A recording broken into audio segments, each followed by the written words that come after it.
Assalamualaikum warahmatullahi wabarakatuh. Waalaikumsalam warahmatullahi wabarakatuh.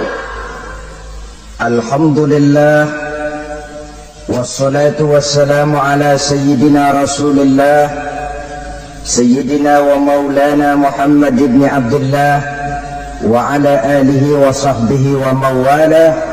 La hawla wa la quwwata illa billah, amma ba'du. Bapak-bapak, ibu-ibu, saudara-saudara kaum muslimin rahimakumullah. Rumah tangga bahagia menurut agama kita. Sebagaimana yang sama kita maklum bahwa manusia hidup memerlukan idola, memerlukan figur-figur yang akan dijadikan contoh di dalam kehidupannya. Sifat ini dinamakan hubbut taklid atau kecenderungan untuk meniru, dan nampak lebih menonjol pada kehidupan anak-anak remaja atau para pemuda. Siapa yang menjadi idolanya, siapa yang menjadi sentral figur dalam kehidupannya, itulah yang akan dijadikannya sebagai contoh. Kalau idolanya adalah Mick Jagger misalnya, maka tentu yang akan dicontohnya adalah Mick Jagger. Mulai gaya rambutnya, gaya pakaiannya, sampai kepada gaya jalan dan hidupnya. Soal pantas atau tidak pantas urusan nomor 16. Yang penting nyontoh dulu. Inilah kecenderungan daripada manusia. Bagi kita umat Islam, contoh ideal, figur sentral yang sepatutnya jadi idola tidak lain adalah junjungan kita Nabi besar Muhammad sallallahu alaihi wasallam. Beliau menjadi contoh dan panutan oleh karena kepribadiannya yang kompleks. Sejak dari seorang pemimpin negara yang adil, sampai kepada seorang jenderal yang gagah berani di medan perang, sampai kepada seorang diplomat yang ulung, pedagang yang jujur, suami yang bertanggung jawab, ayah yang penuh kasih sayang dengan anak-anaknya, dan di dalam keseluruhannya beliau merupakan uswatun hasanah. Termasuk dalam membina rumah tangga bahagia, contoh kita tidak lain adalah rumah tangga beliau. Bagaimana sih rumah tangga Nabi kita itu? Beliau berkata dalam dua kalimat yang singkat tapi punya pengertian yang sangat luas dan dalam tentang rumah tangganya. Beliau mengatakan, baiti jannati, rumah tanggaku adalah sorga bagiku. Satu cerminan yang merupakan refleksi dari keadaan yang membawa kebahagiaan. Padahal sepanjang sejarah yang kita baca, rumah beliau kecil saja. Sarapan pagi pun cuma seteguk air zam-zam, sepotong roti, kadang-kadang sebutir kurma. Tidurnya di atas kain kasar yang separuh jadi selimut, separuh jadi alas tidur. Tetapi di tengah kondisi yang semacam itu, beliau sanggup berkata, baiti jannati, rumah tanggaku adalah surga bagiku. Kenapa kita yang hidup di zaman sekarang, di mana fasilitas sesungguhnya serba lebih menunjang untuk berkata semacam itu, malah kita berkata sebaliknya, baiti nari, rumahku adalah laksana neraka bagiku.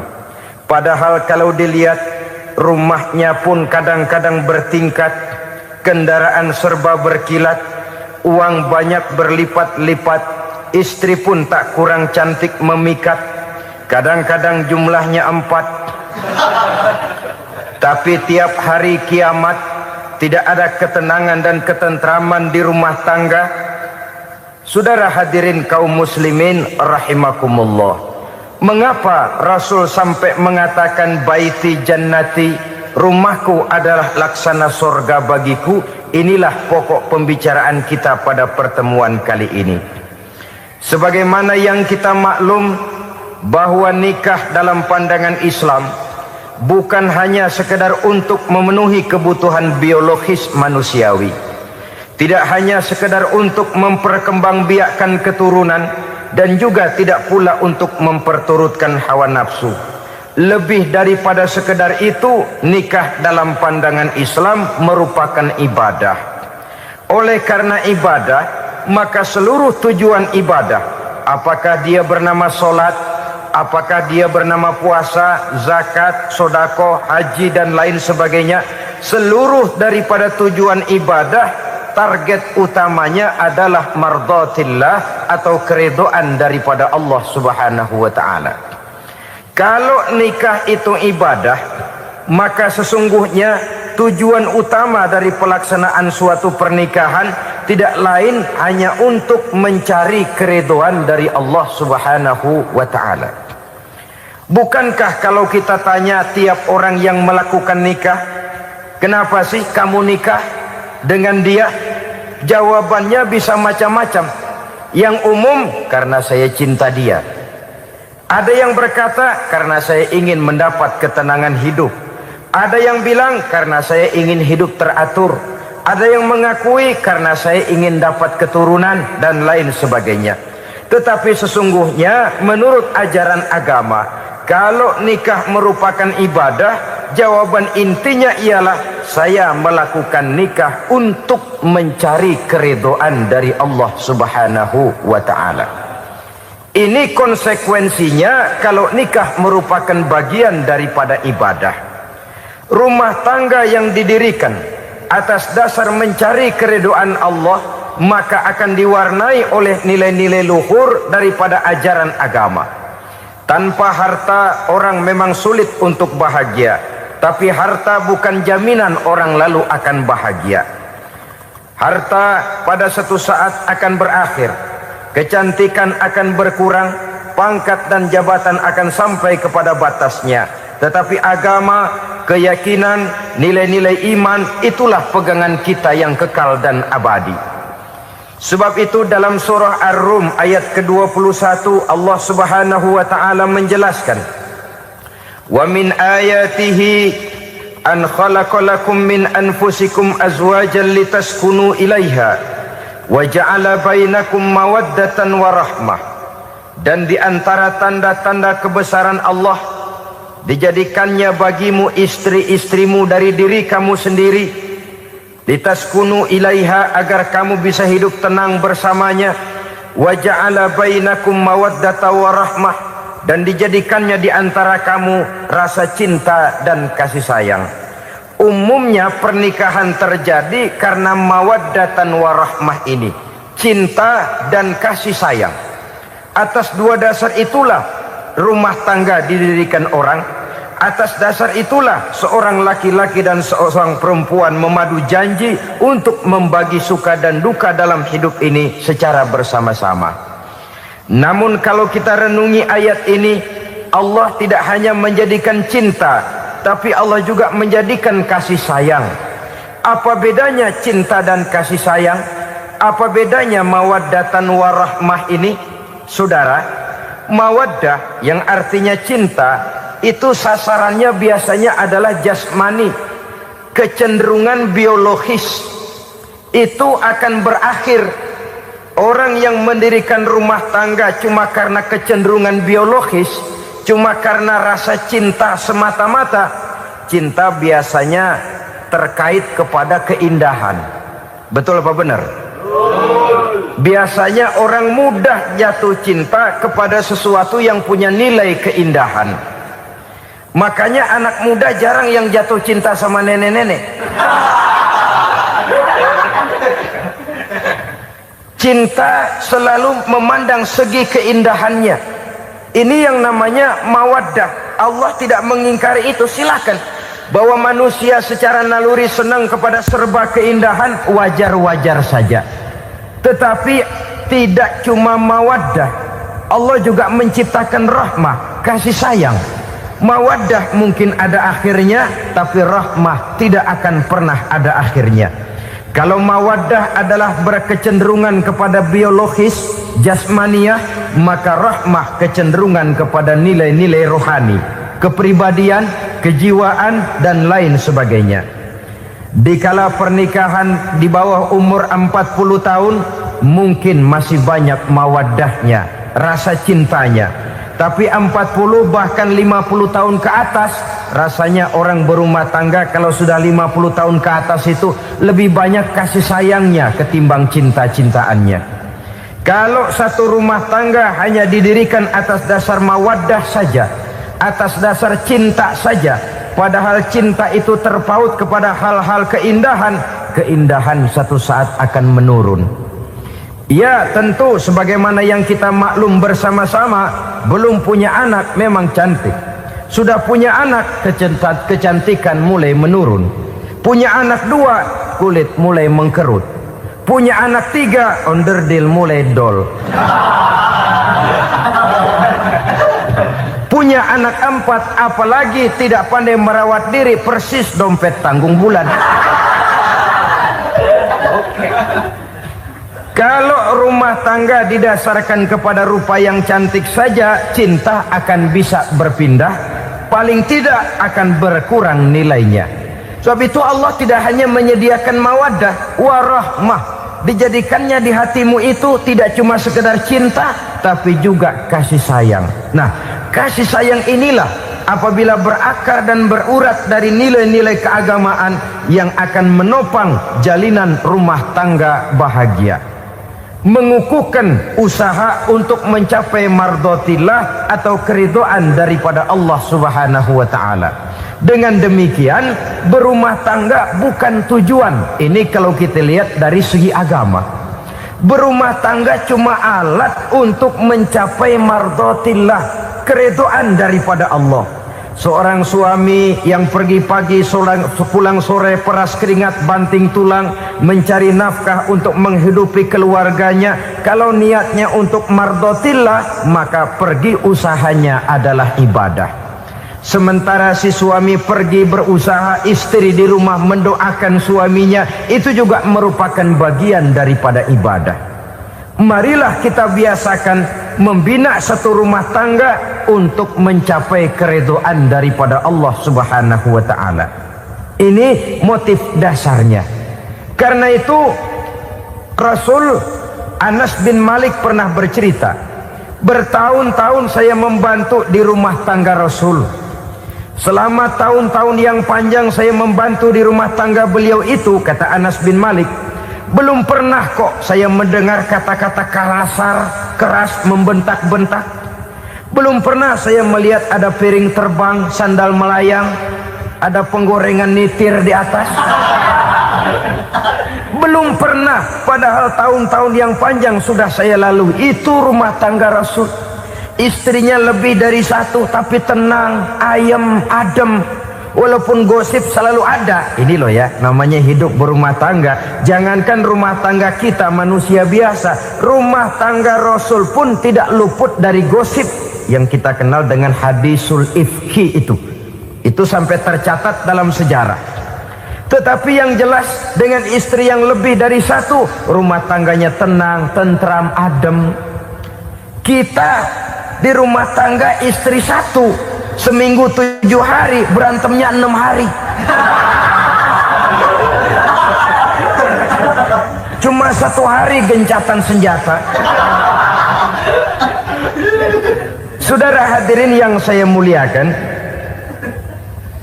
kalau tujuan rumah tangga adalah mardhatillah, apa ciri dari suami istri yang menegakkan rumah tangga untuk mencapai ridho Allah itu? Pertama, sepasang suami istri yang membina rumah tangga semata-mata untuk mencapai keridhaan Allah, cirinya yang pertama, bersyukur apabila beroleh nikmat. Ini ciri yang pertama. Bersyukur kepada Allah, kepada sesama berterima kasih. Suami berterima kasih kepada istri, bertahun-tahun didampingi hidupnya, dicucinya pakaiannya, dimasaknya makanannya. Tidak istri mengeluh walau hidup lebih banyak kurangnya daripada cukupnya. Suami pandai berterima kasih kepada istrinya. Sementara istri pun bisa berterima kasih kepada suaminya. Bertahun-tahun suami peras keringat, banting tulang mencari nafkah. menjadi palang dada terdepan apabila ada masalah-masalah yang besar. Kedua-duanya lalu punya timbangan. Nah inilah ya, saya pesan kepada suami, kepada para suami, kepada para istri, supaya di rumah ada timbangan. Perlunya apa?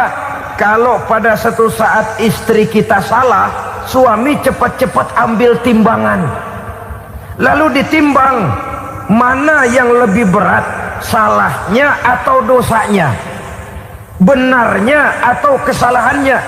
Ini istri saya jasanya begini, lalu jasanya begini, salahnya ini, mana yang lebih besar, jasanya atau salahnya? Dengan adanya timbangan, maka keputusan akan objektif. Tapi kalau timbangannya emosi, salah sedikit saja sudah main bentak, main usir, akhirnya keputusan akan mendatangkan kerugian. Sebaliknya, kalau suami yang salah, istri ambil timbangan, ditimbang mana lebih besar, jasanya atau salahnya. Jangan sampai nanti terjadi pepatah, panas setahun habis dihapus oleh hujan satu hari. Jasa istri yang puluhan tahun hapus oleh kesalahannya yang sedikit, atau jasa suami yang bertahun-tahun hapus oleh kesalahannya yang sebenarnya tidak seberapa. Akibat apa itu terjadi? Karena tidak adanya timbangan. Dari rasa bersyukur dan dari rasa berterima kasih ini, saudara-saudara, akan timbullah sifat saling menghargai. Suami menghargai istri, istri pun menghargai suami. Istiqomah, dikasih uang 5.000 senyum, dikasih uang 500 senyum. Itu namanya istri yang pandai bersyukur. Kalau tidak, 5.000 nyengir, 500 manyun. Tahu manyun? Kayak bemok nyari setoran, monyong saja. Ada sikap istiqomah di dalam membina kehidupan berumah tangga ini. Lalu mengerti posisi suami, ini termasuk tanda berterima kasih. Suami saya itu kerjanya apa, golongannya apa, gajinya sebulan berapa. Atas dasar itu, lalu istri menjadi istri yang tahu diri. Walaupun suami harus menyenangkan istri, istri pun hendaknya nimbang, tahu batas kemampuan suami. Kemauan mungkin tidak terbatas, tapi kemampuan sangat terbatas.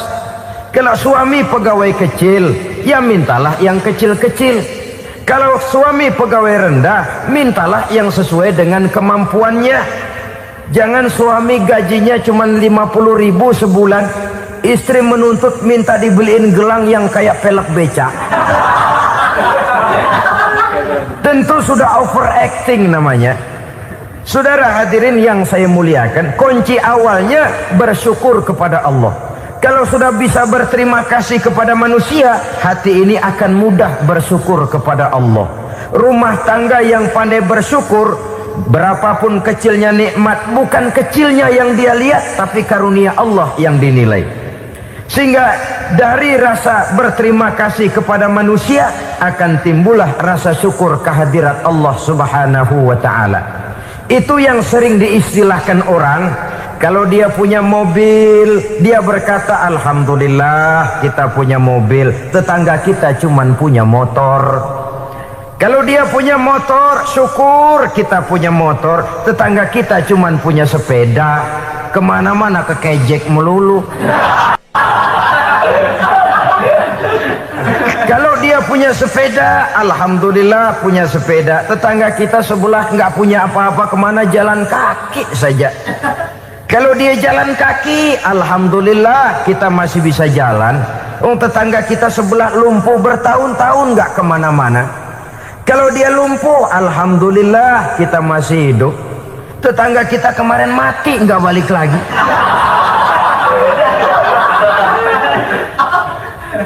Lalu akan timbul rasa syukur. Tapi kalau sudah lumpuh ngelihat yang bisa jalan ngelihat yang menaik sepeda, yang punya sepeda lihat yang punya motor lihat yang punya mobil lihat yang punya pesawat. Kapanlah kita ini pandai bersyukur? Sebab kesenangan seperti pelangi, tidak pernah di atas kepala kita, selalu kelihatannya di atas kepala orang lain. Sehingga kalau ngobrol orang sering bilang, lu sih enak lo gue lihat, gue keblangsak amat nih ya. Setiap orang ngomong kepada kita begitu nadanya. Kita yang dilihat enak, sementara kita melihat orang lain enak. Tukang tahu melihat tukang tempe enak, tukang tempe melihat tukang tuak enak, tukang tuak bilang tukang sirsak enak. Enak itu seperti pelangi. Namun kalau kita mau merenungi, tidak pernah Allah berhenti memberikan nikmat kepada kita. Sejak kita bangun tidur sampai kita tidur kembali, bahkan tidur itu sendiri, seluruhnya tidak pernah putus dari nikmat Allah. Bahagia ada di gubuk reot, bahagia ada di rumah mewah, bahagia ada di hati kopral, bahagia ada di hati jenderal, di gunung dan di kota, di hutan belantara dan di desa, di keheningan malam atau di keramaian siang. Kalau kita mau mencari, bahagia selalu ada. Tapi hati yang tidak pandai bersyukur, bagaimanapun banyak kebahagiaan yang meliputi hidupnya, dia tidak akan pernah pandai mensyukurinya. Maka berterima kasihlah kepada istri, berterima kasihlah kepada suami, bersyukurlah kehadirat Allah Subhanahu wa ta'ala. Saya sering mengatakan, sebaliknya seorang suami bagaimanapun kondisi istrinya, kalau itu memang jodohnya, beranilah berkata, istriku adalah Romeoku,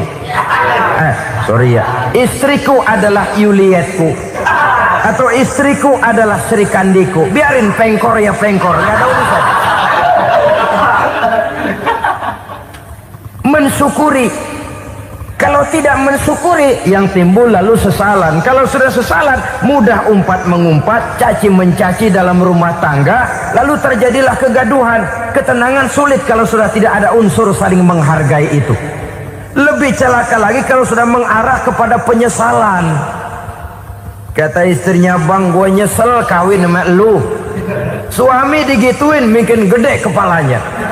Kalau lu nyesel apalagi gua, makin nyesel. Iya, coba pikir bertahun-tahun kita berumah tangga, memangnya abang bisa beliin apa sama saya? Itu juga gerobok kalau nggak ngeridit bang. Kalau nggak ngeridit, memangnya kamu bayar kreditan pakai daun pisang?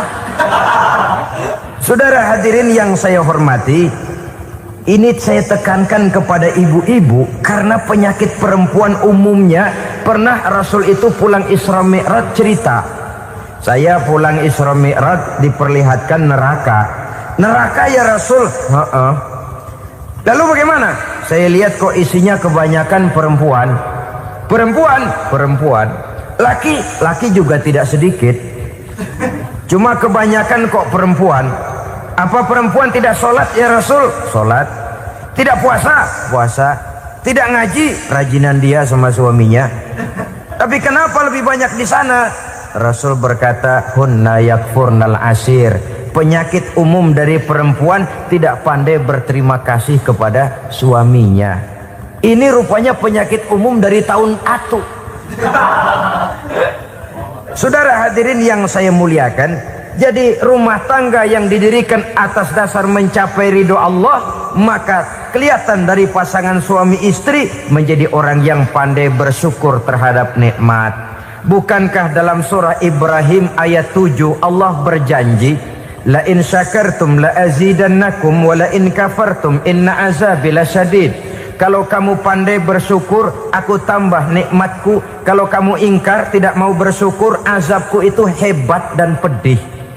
Rumah tangga yang suami istrinya tidak bersyukur disiksa oleh perasaannya sendiri.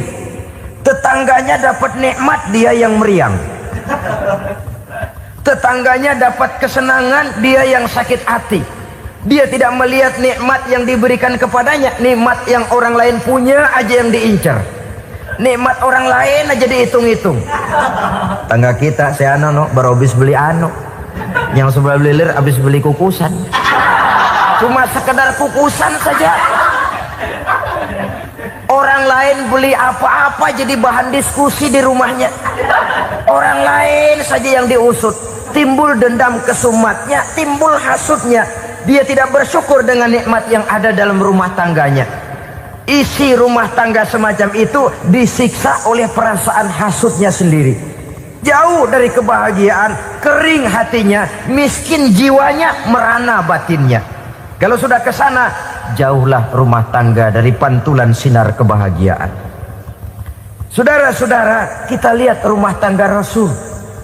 Dari rumah yang kecil, dari tempat tidur yang sarapnya kain kasar, separuh jadi selimut lagi, keluar ucapan baiti jannati.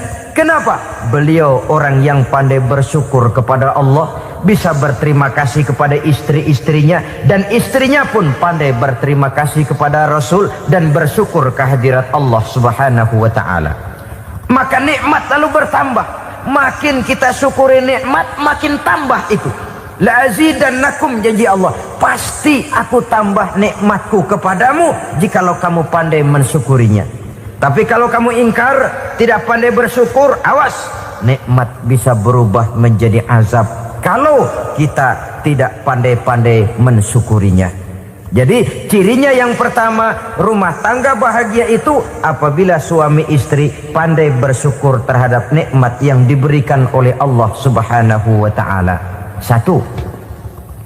Cirinya yang kedua, rumah tangga yang berdasarkan untuk mardotillah, mencapai keredoan Allah, sabar apabila mendapat cobaan. Namanya orang berumah tangga itu persis berlayar di lautan. Suami istri adalah dua orang yang memegang kemudi.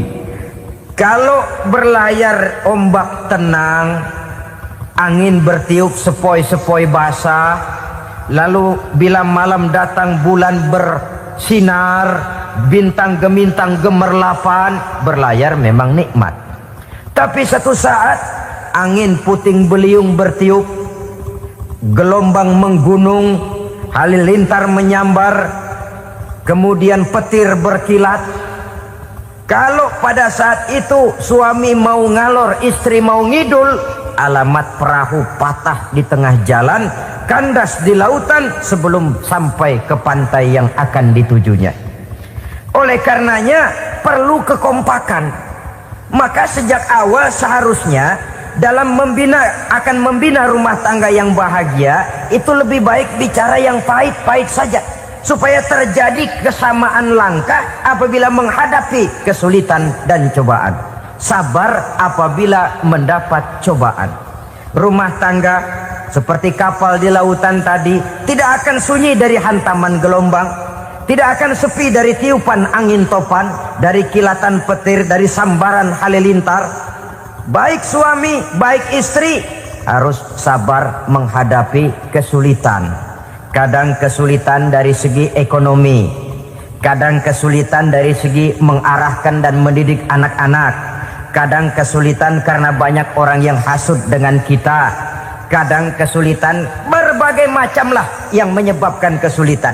Rumah tangga yang bertujuan mencapai ridho Allah, sabar menghadapi segala macam kesulitan.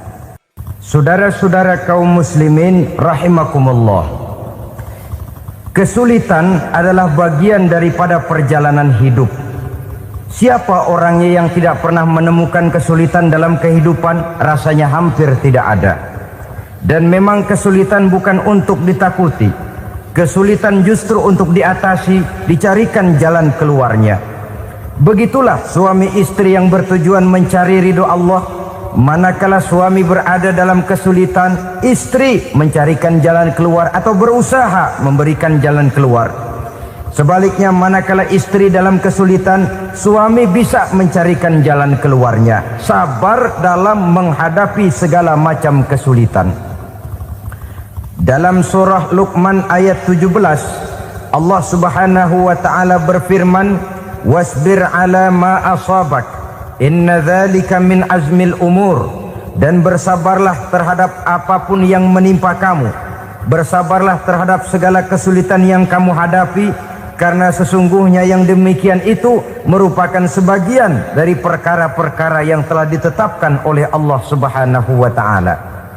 Saudara-saudara kaum muslimin yang berbahagia, kunci sabar sesungguhnya terletak pada keyakinan bahwa segala sesuatu berasal dari Allah dan segalanya akan kembali kepada Allah Subhanahu wa ta'ala. Rumah tangga yang sabar di dalam menghadapi kesulitan-kesulitan biasanya akan lebih mudah mencari jalan keluar. Tapi kalau sedikit kesulitan datang, kita tertimpa oleh kepanikan, oleh kegelisahan, dan oleh ketakutan yang tidak beralasan, maka kesulitan itu bukan saja tidak dapat diatasi, malah rasanya akan menjadi semakin besar di dalam kehidupan kita. Tidak ada rumah tangga yang tidak pernah berhadapan dengan kesulitan, bagaimanapun besarnya rumah tangga itu. Itulah sebabnya kita memerlukan orang lain. Hidup berumah tangga itu seperti orang punya mata. Kalau mata kita kelilipan, kalau mata orang lain kelilipan, gampang kita tiup. Tapi kalau mata kita sendiri yang kena kelilipan, tentu kita memerlukan orang lain untuk meniupnya. Oleh karenanya, suami istri harus saling mencarikan jalan keluarnya. Walaupun kerjanya berbeda, suaminya pergi mencari nafkah, istrinya berdoa di rumah. Kalau perlu melakukan sholat duha, mendoakan agar usaha suaminya dimudahkan, dan begitu selanjutnya. Sehingga dengan adanya kebersamaan, walaupun tidak selalu bersama-sama, maka masing-masing melaksanakan tugas dengan tenang dan merasa yang satu berbuat untuk kepentingan yang lain. Inilah cirinya yang kedua, sabar bila mendapat dan berhadapan dengan segala macam kesulitan. Kadang orang mendapat kesulitan itu berkeluh kesah. Bukan berkeluh kesah, tapi mencari jalan keluar dan mengambil hikmah yang ada di dalamnya apa. Karena bukan kemudahan, kesulitan yang membuat orang dewasa. Bukan kemudahan, tapi kesulitan yang membuat orang berpikir, dinamis, kreatif. Kalau seluruh jalan yang kita tempuh mudah saja, gampang saja, rasanya monoton kita ini. Kehilangan dinamika dalam perjuangan. Kesulitan yang membuat orang matang, kesulitan yang menempa kepribadian untuk lebih dewasa menghadapi bahtera kehidupan, membuat pandangan makin arif, wawasan makin luas, dan analisa semakin tajam. Sama saja dalam hidup. Sesungguhnya pujian sering menjadi racun, dan caci maki kalau kita tanggapi secara positif sering membuat kita makin dewasa. Jarang orang berpikir kalau dipuji, tapi baru dia merenung dan mencari diri setelah dicaci maki dan dikritik habis-habisan. Walaupun watak umum manusia senang dipuji, marah kalau dicaci maki.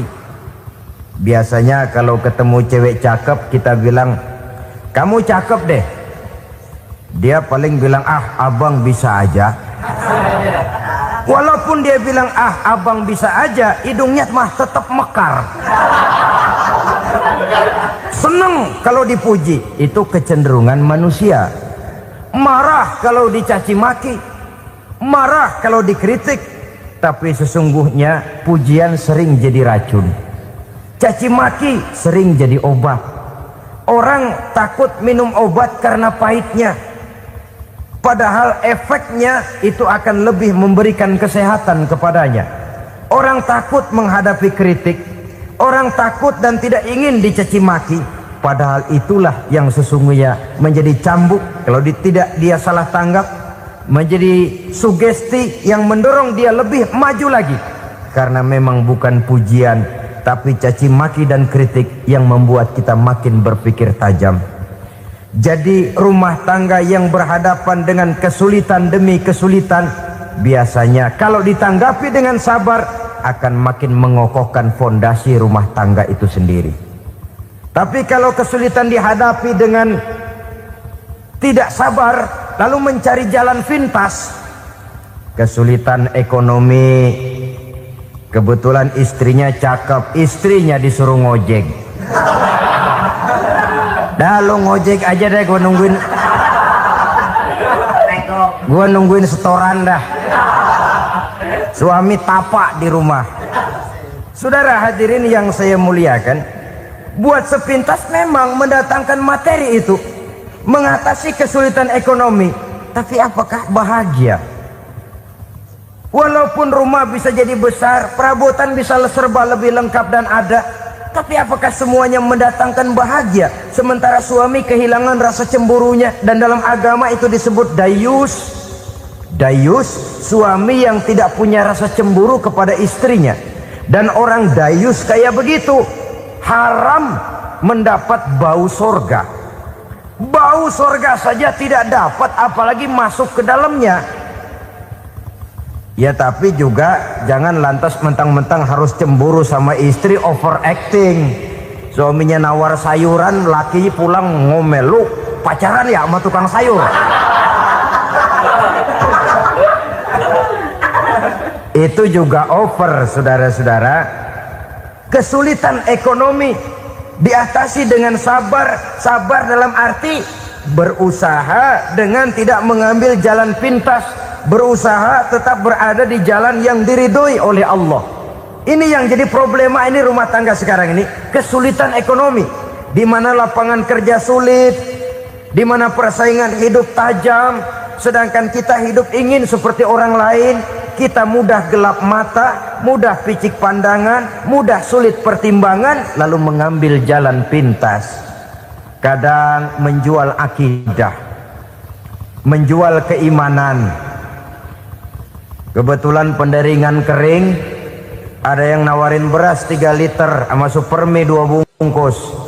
Hari Minggu diajak ke gereja mau. Itu iman kena beras 3 liter telap. Kesulitan ekonomi, saudara-saudara. Sehingga Imam Ali pernah berkata, kadal fakru ayyakuna kufron. Kemiskinan memang mudah membawa orang kepada kekafiran, kepada perbuatan-perbuatan yang bisa mengundang kekafiran. Oleh karena itu dalam tamsil lain beliau berkata, kalau ada ular dan ada kemiskinan, kemiskinan yang saya getok lebih dulu, kemiskinan yang saya bunuh lebih dahulu, karena kemiskinan mudah membawa orang kepada kekufuran. Bagaimanapun sulitnya ekonomi yang dihadapi dalam rumah tangga, percayalah satu saat jalan keluarnya mesti ada. Mesti ada. Jangan sampai mengambil jalan pintas yang membuat kita keluar dari jalan yang ditinjau dari segi kemasyarakatan pun mendatangkan aib, ditinjau dari kehormatan berkeluarga pun mendatangkan nista, ditinjau dari segi ekonomi pun barangkali tidak akan mendatangkan kelimpahan materi. Jalan pintas pada umumnya, saudara-saudara, hanya memberikan kenikmatan yang sekejap. Dan apalah itu artinya kalau harus mengorbankan kesenangan yang abadi dan kekal. Kadang-kadang mengorbankan anaknya sendiri, anaknya dikomersilkan. Pokoknya siapa yang nyamper lu berangkat aja dah. Asal pulang nenteng pisang sama jeruk sebongsang, orang tua udah anteng aja udah. Saudara hadirin yang saya muliakan, setiap kita selalu berhadapan dengan kesulitan. Karena itu rumah tangga yang bertujuan mencapai mardhatillah, mereka sabar dalam menghadapi kesulitan. Tidak ada beras, puasa saja, puasa sunnah. Puasa sunnah, lapar tapi ada pahalanya, daripada tidak puasa lalu ngegerundel.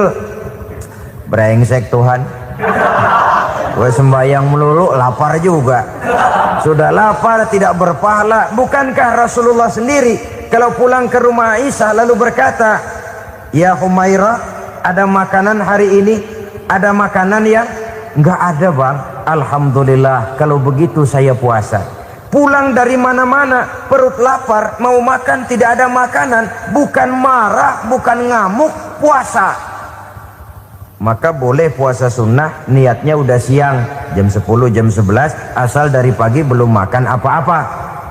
Niatnya jam 10, sah, dengan catatan dari pagi belum makan apa-apa. Jangan sudah sepiring setengah baru niat, itu lain. Itu ngojek namanya itu. Pengertian dalam kesulitan. Satu malam beliau pulang dari masjid agak larut. Habis ngajar banyak yang bertanya, ketuk pintu, assalamualaikum. Assalamualaikum. 3 kali beliau memberi salam, tidak ada jawaban, tidak dibukakan pintu. Rupanya istri beliau lelah bekerja di waktu siang, tidurnya pules benar. Marahkah Rasul? Tidak. Beliau gelar sorban, tidur di depan pintu. Asraful anbiya wal mursalin ini, Rasul termulia ini, karena menghargai istrinya, tidur di depan pintu. Sampai Aisyah bangun sepertiga malam, terkejut buka pintu, suaminya ada di depan pintu. Beliau bangunkan. Ketika dibangunkan, Rasul lebih dulu berkata, maaf sayang, saya pulang terlambat. Sudah nggak dibukain pintu, tidur di depan, dibangunin, beliau duluan yang minta maaf. Pengertian. Kalau emosi, memang nggak dibukain pintu, tidur di depan. Begitu dibukain, yang enak kita tunjuk jidatnya.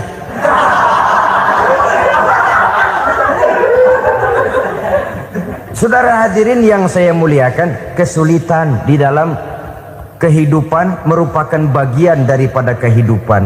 Bukan untuk ditakuti, tapi untuk diatasi. Bukan untuk dihindarkan, tapi dicarikan jalan keluarnya. Hadapilah kesulitan dengan baik sangka kepada Allah, dengan lapang dada, dan dengan tetap bersabar menghadapinya. Kenapa? Karena tujuan kita mendirikan rumah tangga, mencapai ridho Allah. Kalau anak kita perjualbelikan, kalau istri kita komersilkan, kalau akidah kita jual untuk mempertahankan rumah tangga, bukankah makin jauh saja rumah tangga itu dari ridho Allah? Ini tujuan utamanya. Yang ketiga, rumah tangga yang bertujuan mardotillah itu, suami istri yang merupakan fondasi di rumah tangga, suami sebagai pemimpin, istri sebagai pembina, selalu musyawarah dalam menyelesaikan persoalan. Walaupun istri ditakdirkan sebagai pemimpin dan suami sebagai pemimpin dan istri yang dipimpin, tapi agama menganjurkan musyawarah. Jangan mentang-mentang istri nyari duit, suami nyari duit, lalu menteleng. Segalanya mau diktator, segalanya mau sendiri. Rumah tangga yang bertujuan mencapai ridho Allah selalu didirikan atas dasar musyawarah. Sehingga apabila sesuatu itu dihasilkan dari suasana musyawarah, tidak akan melahirkan penyesalan di belakang hari. Kalau tidak berjalan menurut seleranya masing-masing, belakangan timbul penyesalan, akhirnya main salah menyalahkan. Kalau sudah saling salah menyalahkan, itu artinya sudah saling mengungkit kekurangan masing-masing. Akibatnya tidak ada lagi saling menghargai. Jadi dengan demikian musyawarah di dalam menyelesaikan persoalan. Menghadapi kesulitan ekonomi, musyawarah. Menghadapi kenakalan anak, musyawarah. Akan membeli ini dan itu, sebaiknya juga musyawarah. Kalau merupakan hasil musyawarah, maka saudara-saudara hasilnya pun akan dihadapi oleh bersama. Enak rasakan bersama, tidak enak rasakan bersama. Kenapa? Tadinya musyawarahnya bersama-sama juga. Lah kalau hasil sendirian, giliran enak mungkin yang satu mau ikut, giliran tidak enak yang satu nuding. Gua kata juga apa? Kan begitu akibatnya kalau tidak berdasarkan musyawarah lebih dahulu. Maka insya Allah hasil musyawarah ini setidaknya tidak akan mendatangkan sesalan di belakang hari nantinya. Saudara-saudara kaum muslimin rahimakumullah, ciri yang keempat, sepasang suami istri yang bertujuan mencapai ridho Allah dalam upaya mencapai rumah tangga bahagia itu tawakal apabila mempunyai rencana. Tawakal berserah diri kepada Allah. Bukan berserah diri dalam artian mutlak yang mengarah kepada fatalism atau predestination. Kita sering mengartikan tawakal secara salah. Belum apa-apa sudah menyerahkan diri kepada Allah. Memang semuanya terjadi menurut maunya Allah dah. Gak usah ngapa-ngapain, bagaimana Tuhan aja dah. Lapar juga nggak usah makan, kalau takdirnya kenyang pan kenyang. Ya udah lapar terus kita. Makan dulu perkara nanti kenyang apa tidak, itu baru tawakal. Kalau sakit ke dokter, soal sembuh atau tidak baru tawakal. Artinya usaha itu ada. Setelah suami berusaha, istri berusaha, selebihnya tawakal. Apa perlunya tawakal? Apabila berhasil tidak lupa daratan, apabila berhasil tidak lupa diri, apabila gagal tidak putus asa. Sehingga dengan demikian dari tawakal ini lahirlah pondasi yang kokoh membina rumah tangga yang bahagia dalam upaya mencapai keridhaan daripada Allah Subhanahu wa taala. Apapun yang kita laksanakan di rumah tangga, tujuan intinya tetap untuk mencapai keridhaan Allah. Beli kendaraan untuk mencapai ridho Allah, lalu dipakai ngaji, dipakai ke masjid dan sebagainya. Beli peralatan rumah tangga untuk mencapai ridho Allah. Mendidik anak untuk mencapai ridho Allah. Membantu keluarga untuk mencapai ridho Allah. Dan begitu selanjutnya. Tawakal apabila mempunyai rencana. Kemudian cirinya yang kelima, suami istri yang bertujuan mencapai ridho Allah selalu mempererat silaturahmi. Sebab seperti sudah saya sampaikan pada pertemuan terdahulu, dalam berumah tangga itu ada orang tua, ada mertua. Itu cuma perbedaan istilah, tapi hakikatnya adalah sama. Jangan karena perbedaan istilah lalu menyebabkan kita berbeda sikap. Kalau sudah berbeda sikap, tentu akan melahirkan perasaan yang tidak simpatik. Sebaiknya suami istri kalau sudah berumah tangga, jadikanlah orang tua tempat cerita yang enak saja. Yang tidak enak telan berdua, yang pahit rasakan berdua, kesusahan dan kesulitan atasi berdua. Giliran enak ngomong sama orang tua, giliran senang cerita sama mertua. Sekarang kan kita balik, kalau lagi senang duitnya banyak, anteng di rumah, kalem aja.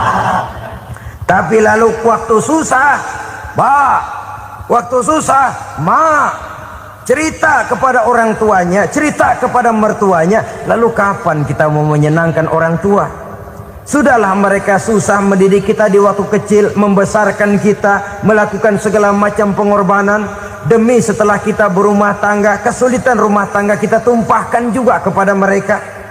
Pererat silaturahmi dan usahakan agar seluruh keluarga hanya menjadi tempat kita cerita yang enak-enak saja. Istilah sehari-harinya, kalau di rumah kita makan sama sayur bayam, keluar rumah diem, malah seluitan. Tetangga tanya, lu makan kayaknya enak banget apa sih? Daging ayam.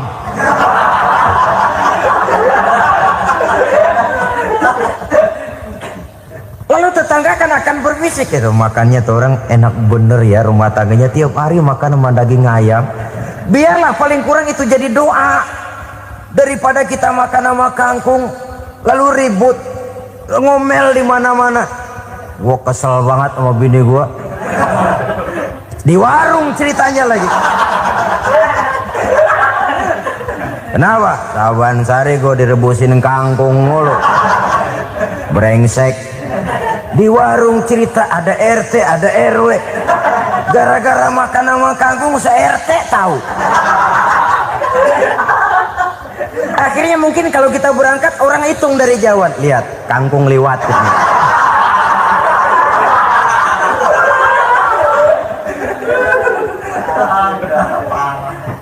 Bisa menjaga yang disebut security informasi, rahasia rumah tangga. Bahkan pernah saya berikan contoh karena ingin menghargai. Suami beliin kain batik buat istrinya. Istri tahu begitu sepintas, nih kain jelek nih. Tapi karena mau menyenangkan suaminya, dia bohong. Bagaimana Bu, kain yang Bapak beliin? Aduh, bagus bener Pak. Bagus sekali itu kain. Warnanya Pak emang yang model begitu tuh. Tetangga kita mana ada yang pakai kain begitu Pak? Ya emang nggak ada, jelek. Menghargai. Sebab kalau waktu itu si istri jujur, yang timbul sakit hati suami. Bagaimana Bu kain yang saya beliin? Goblok lo. Kain begitu dibeliin di pasar juga banyak 1.400. Campur odol lagi. Sudahlah suami punya niat baik, sampai rumah digoblok-goblokin, tidak ada lagi rasa saling menghargainya. Begitu pentingnya mempererat silaturahmi ini, sampai Nabi berpesan, isnani la yanzurullahu ilaihima yaumal qiyamah qati'ur rahim wa jarus su'. Ada dua golongan manusia yang di akhirat nanti tidak akan dilihat oleh Allah, tidak akan diopeni oleh Allah, didiemin aja. Siapa mereka? Pertama, orang yang suka memutuskan silaturahmi. Yang kedua, tetangga yang jahat dengan tetangganya. Dua golongan manusia ini, pemutus silaturahmi, kemudian juga tetangga yang jahat dengan tetangganya, ini tidak akan dipandang oleh Allah di hari akhirat nanti. Jadi pererat silaturahmi, sebab kita ini zon politikan, makhluk yang bermasyarakat, yang tidak bisa hidup sendirian. Setiap kita memerlukan orang lain. Kita disebut kaya karena ada yang miskin, kita disebut alim karena ada yang awam, kita disebut berkuasa karena ada rakyat jelata. Tanpa rakyat tidak ada penguasa, tanpa yang miskin tidak ada orang kaya. Kalau tidak ada yang jelek, siapa yang bilang cakep? Karena ngimbangi. Saudara hadirin, atas dasar ini mestinya kita selalu bersyukur dalam segala posisi, tidak lalu salah terima kepada karunia yang diberikan Allah kepada kita. Saudara hadirin yang saya hormati, pererat silaturahmi, jadikan orang-orang tua kita tempat kita cerita yang enak-enak saja. Yang tidak enak, telan sendiri, usahakan sendiri, carikan jalan keluarnya sendiri. Setidaknya ya diam sajalah. Kalau belum bisa membalas budi baik orang tua, setidaknya jangan menyakiti hati orang tua kita. Sudah lelah dan payah dia mengasuh kita, membesarkan kita, merawat kita, demi setelah kita berumah tangga, seluruh kesulitan kita bawa lagi kepadanya. Karena itu buat para istri juga ini perhatian. Kalau dimarahi suami, jangan cepat-cepat pulang ke rumah orang tuanya. Nggak boleh diomelin dikit, main buntal aja. Gua pulang dah. Pulang. Sampai sana cerita habis-habisan, dikucek kejelekan suaminya. Nanti 2-3 hari balik aja lagi. Kan nggak lucu jadinya. Saudara hadirin, begitu juga suami. Mencaci maki habis istrinya, 2-3 hari baik aja lagi. Konyol, istrinya sudah dicaci maki habis-habisan, dijeleki leluhur-leluhurnya, 2-3 hari baik lagi, mesraan lagi. Kata bininya dalam hati, gua lu jelekin juga, lu pakai juga, kayak.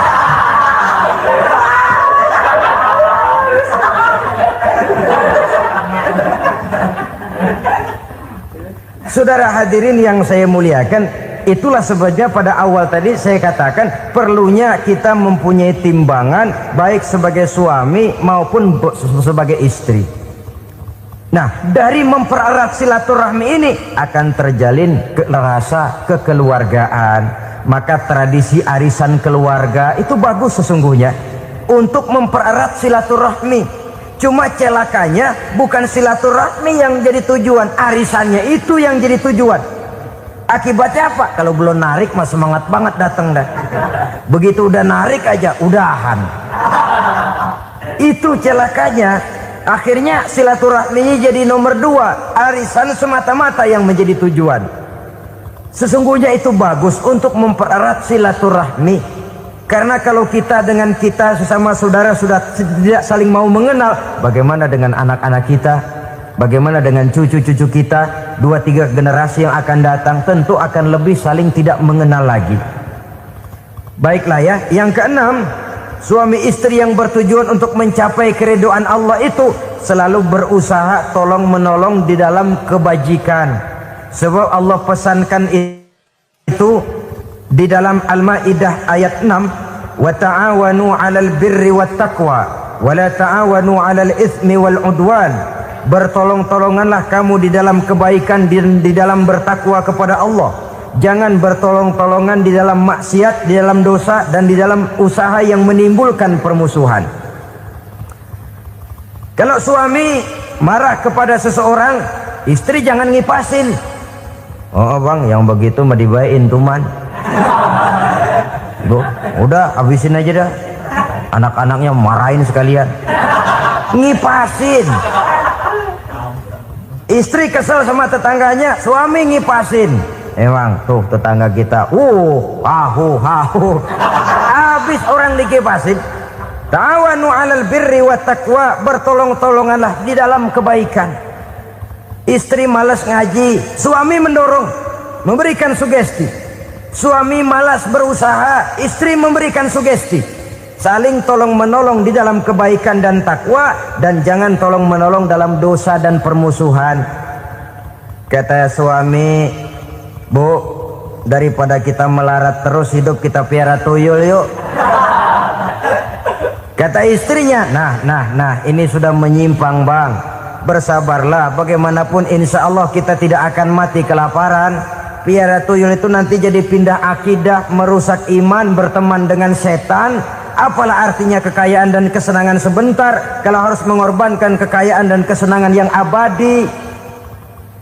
Ini sudah alal ismi wal udwan, sesuatu yang mengandung dosa. Saudara hadirin yang saya hormati, kemudian yang keenam, berbaik sangka. Baik suami maupun istri sama-sama saling berbaik sangka. Suami melepas istri, istri melepas suami dengan hati yang ikhlas. Suami meninggalkan istri di rumah dengan jiwa yang bersih dan rasa yang aman. Ada rasa baik sangka, dan ini modal dasar. Kalau sudah dilandasi oleh buruk sangka, tentu yang lahir nanti adalah perasaan-perasaan yang tidak baik. Akibatnya sangat tidak menguntungkan. Inilah beberapa ciri dari rumah tangga yang didirikan atas dasar mardhatillah, mencapai keridhaan dari Allah. Nanti akan menyusul tujuan berikutnya, diantaranya mendapat keturunan, diantaranya lagi mendatangkan gairah untuk lebih berusaha mencari rezeki karena sudah merasa punya tanggung jawab berupa anak dan istri. Mempererat silaturahmi itu cuma tujuan-tujuan sekundernya saja. Tujuan primernya kita melakukan suatu nikah untuk mencapai keridhaan dari Allah Subhanahu wa taala. Silakan punya istri cantik, kaya, tapi tujuan utamanya kita membina rumah tangga untuk mencapai ridho dari Allah. Karena itu dasarnya mawaddatan warahmah. Jangan cuma cinta tapi juga kasih sayang. Cinta, kecenderungan kepada jasmani akan berakhir, tapi kasih sayang, kecenderungan kepada rohani, makin tua malah makin erat, makin tua malah makin mesra. Sehingga kadang kita menampak kakek-kakek dan nenek-nenek lagunya kayak pengantin baru. Apa cinta-cintaan? Tidak. Bagaimana kakek-kakek sama nenek-nenek harus bilang I love you?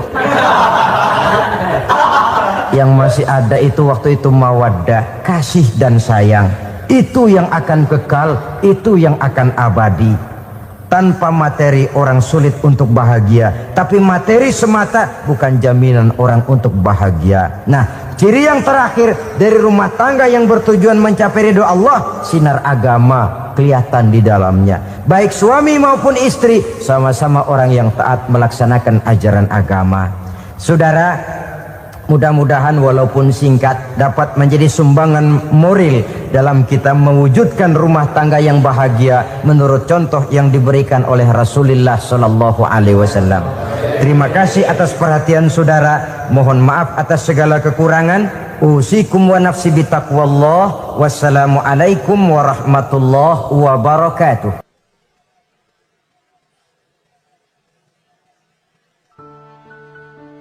Assalamualaikum warahmatullahi wabarakatuh.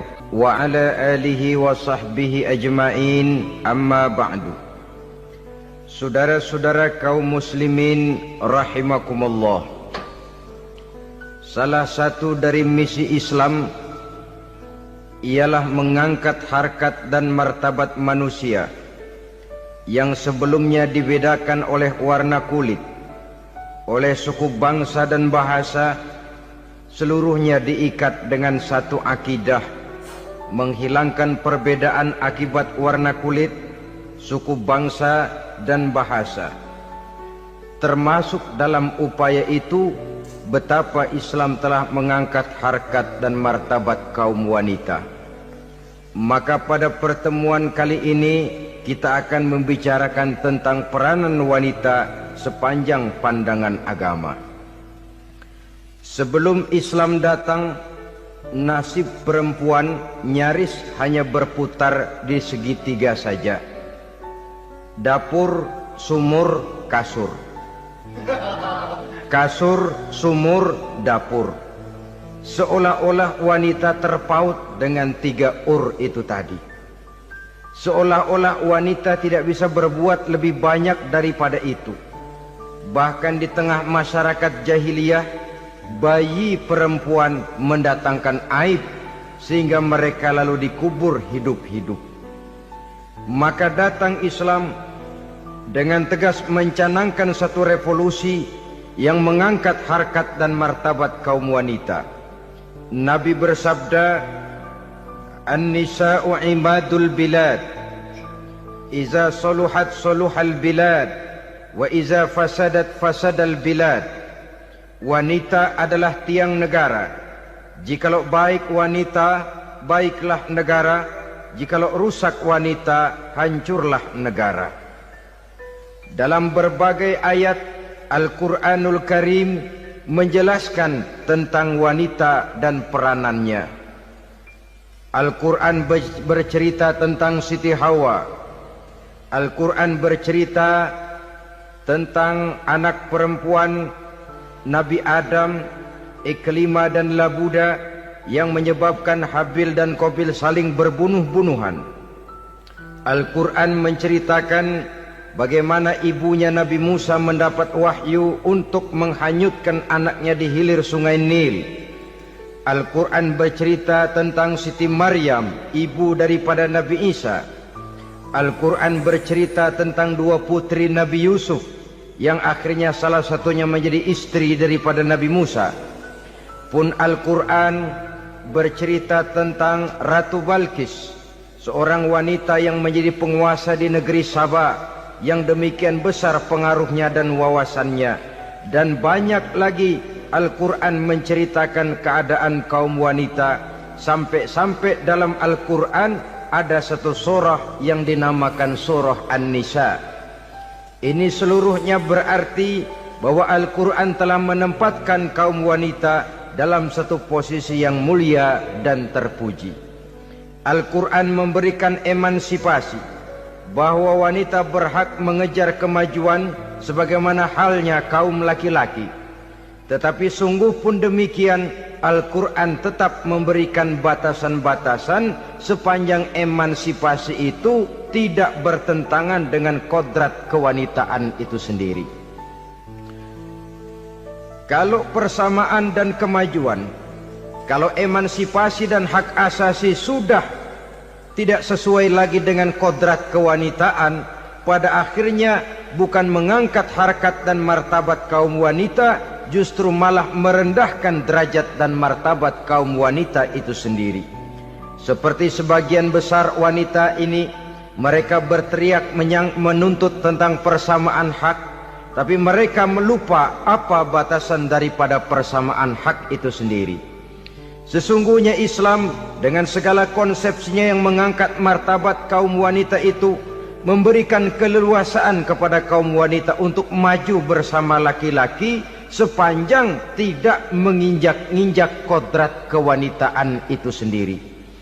Kalau sudah sampai kepada menginjak kodrat kewanitaan, maka akan merendahkan martabat kaum wanita. Sebab apa? Secara fisik dan psikis, agaknya memang laki-laki sudah ditakdirkan oleh Allah untuk menjadi pembimbing bagi kaum wanita. Walaupun tidak tertutup kemungkinan wanita tampil sebagai pemimpin, tetapi dari segi fisik biologis misalnya, laki-laki itu diciptakan kekar, kuat untuk memikul dan melaksanakan tugas-tugas yang berat.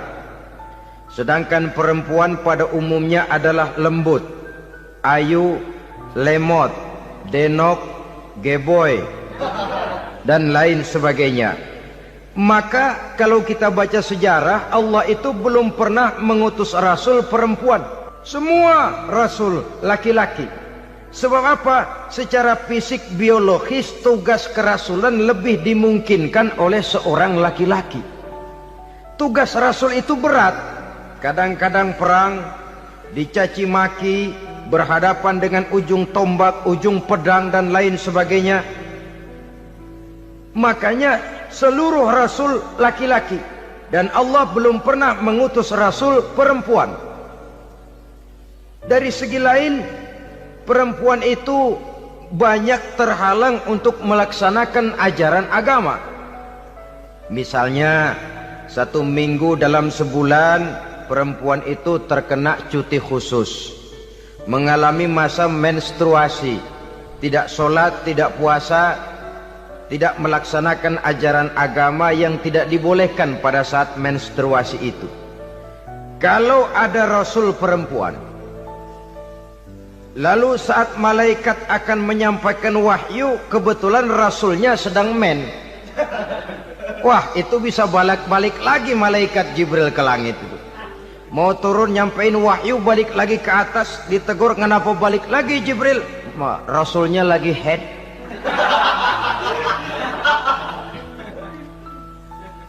Atau pada saat agama dalam bahaya, agama dalam hinaan, agama dalam ancaman, rasulnya perempuan kebetulan sedang hamil besar. Apa lalu perang ditunda? Pengumuman perang ditunda saja sampai rasul melahirkan. Tentu lebih tidak mungkin lagi. Secara fisik biologis laki-laki lebih memungkinkan untuk melaksanakan tugas kerasulan ini. Maka seluruh rasul yang diutus Allah adalah laki-laki. Saudara hadirin yang saya muliakan, sungguh pun demikian Islam itu mengangkat martabat wanita sedemikian tinggi sebagai tiang negara yang menentukan jatuh dan bangunnya negara, yang ikut mewarnai bahkan menjadi warnanya suatu negara. Walaupun peranannya memang tidak begitu kelihatan, tapi sesungguhnya amat sangat menentukan. Oleh karenanya secara umum emansipasi yang digariskan oleh Islam, emansipasi yang tidak bertentangan dengan kodrat kewanitaan di berbagai aspek kehidupan. Kalau sekarang emansipasi ini kelihatannya sudah salah pasang, salah kaprah. Bahkan belum lama kita menyaksikan bagaimana ada binaragawati. Di zaman sekarang perempuan sudah mulai angkat besi. Saya mulai mikir kalau perempuan sudah pada angkat besi, ini sudah tanda suaminya udah deket dibanting-bantingin ini. Tahun-tahun mendatang mungkin akan menyusul perempuan mulai narik becak.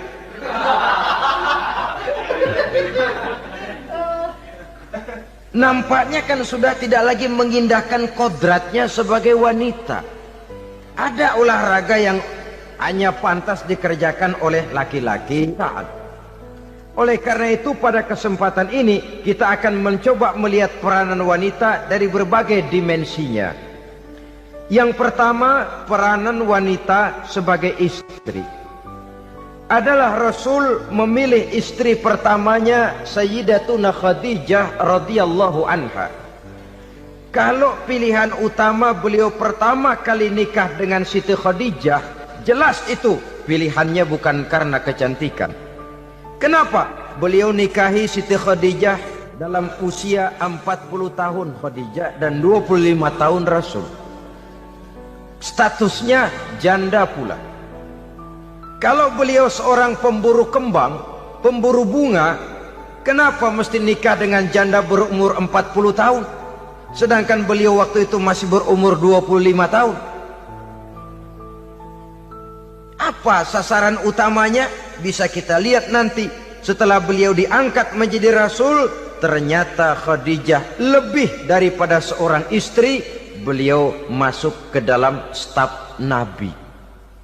Orang lain beliau belum beriman, beliau malah beriman lebih dahulu sebagai perempuan pertama yang masuk Islam. Orang lain memusuhi Nabi, beliau malah mengorbankan hartanya untuk membantu perjuangan Nabi. Istri setia semacam ini, dengan peranannya sebagai istri yang sedemikian rupa, memberikan andil yang sangat besar bagi kesuksesan dan keberhasilan seorang suami. Sebaliknya, seorang istri bisa mempengaruhi suaminya. Seorang suami yang jujur, polos, lugu, sederhana bisa jadi koruptor ulung kalau didorong-dorong oleh istrinya. Seorang istri Pak Lurah memang tidak ikut mengatur kelurahan, tapi dia bisa mewarnai suaminya. Seorang istri gubernur memang tidak ikut mengatur provinsi, tapi dia bisa mewarnai suaminya.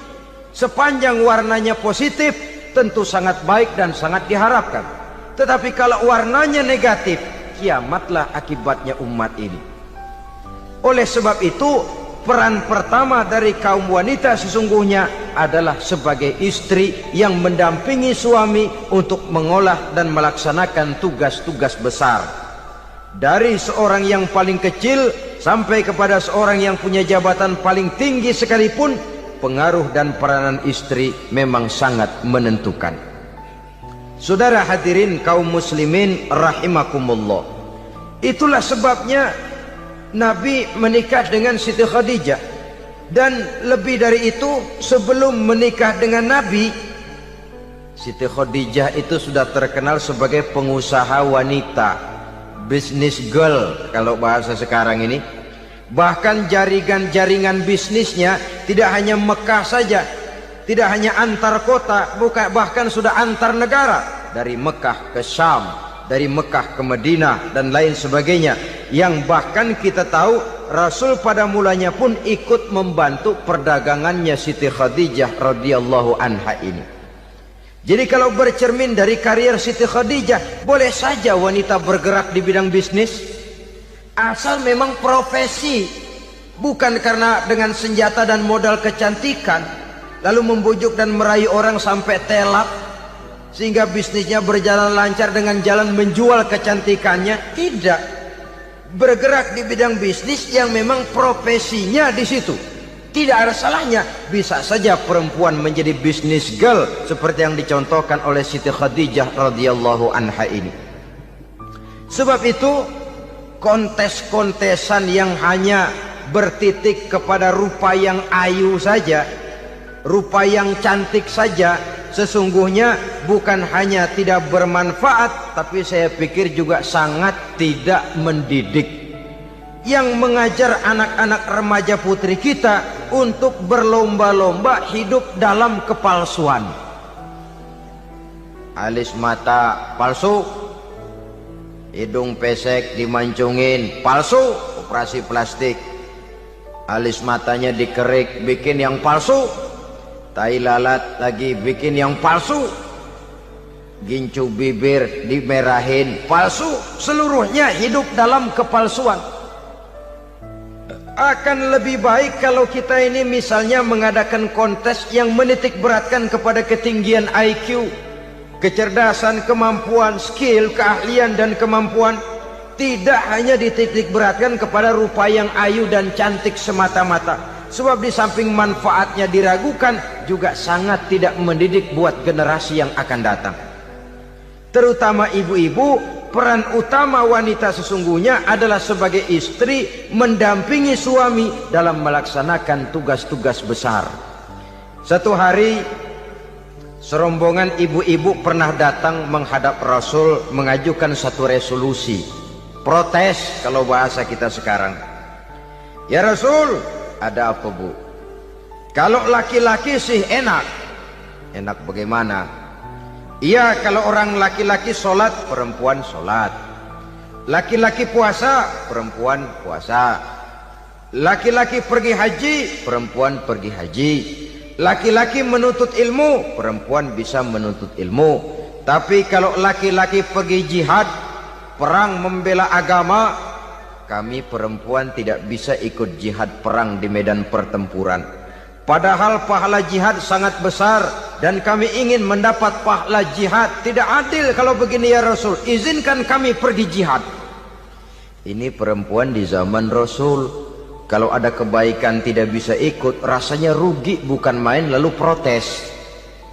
Apa jawab Rasul? Beliau senyum. Ibu-ibu jangan khawatir, walaupun ibu-ibu tidak maju ke medan perang, ada ibadah yang pahalanya sama dengan pahala jihad itu. Apa ya Rasul? Beliau menjawab, jihadukunna fi baitikunna. Jihadnya ibu-ibu, jihadnya kaum wanita adalah di rumah tangganya sebagai istri.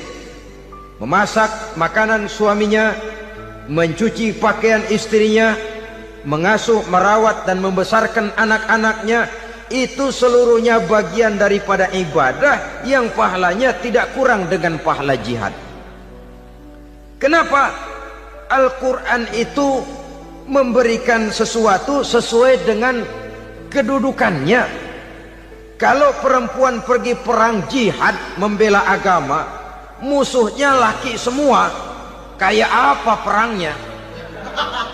Itu musuhnya bisa nggak mau pakai pedang, perangnya udah gulat aja udah. Sehingga Rasul lalu memberikan satu jalan keluar yang membuat wanita-wanita itu lega.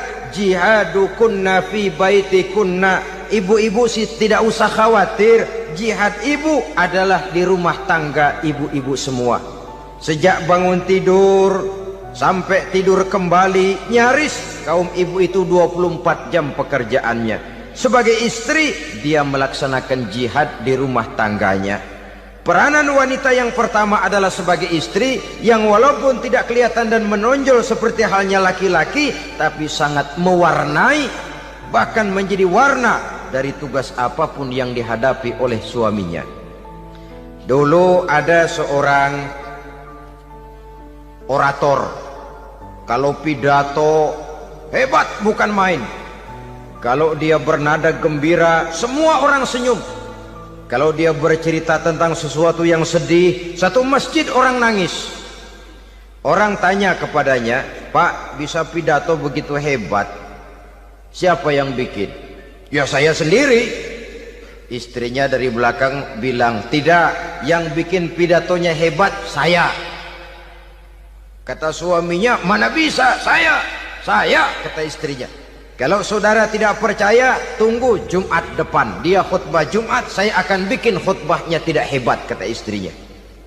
Sudah hari Rebo, siap-siap mau bikin konsep khutbah, baru mau nulis, datang istrinya, Bang, tolong pegangin anak, saya mau ke warung. Mau bikin konsep lagi, kata istrinya, Bang, tolong ini, tolong itu, tolong ini. Sampai mau berangkat khutbah Jumat, khutbah belum selesai dibikin. Begitu naik mimbar, kehabisan bahan. Sudah 10 menit masih ama bakdu.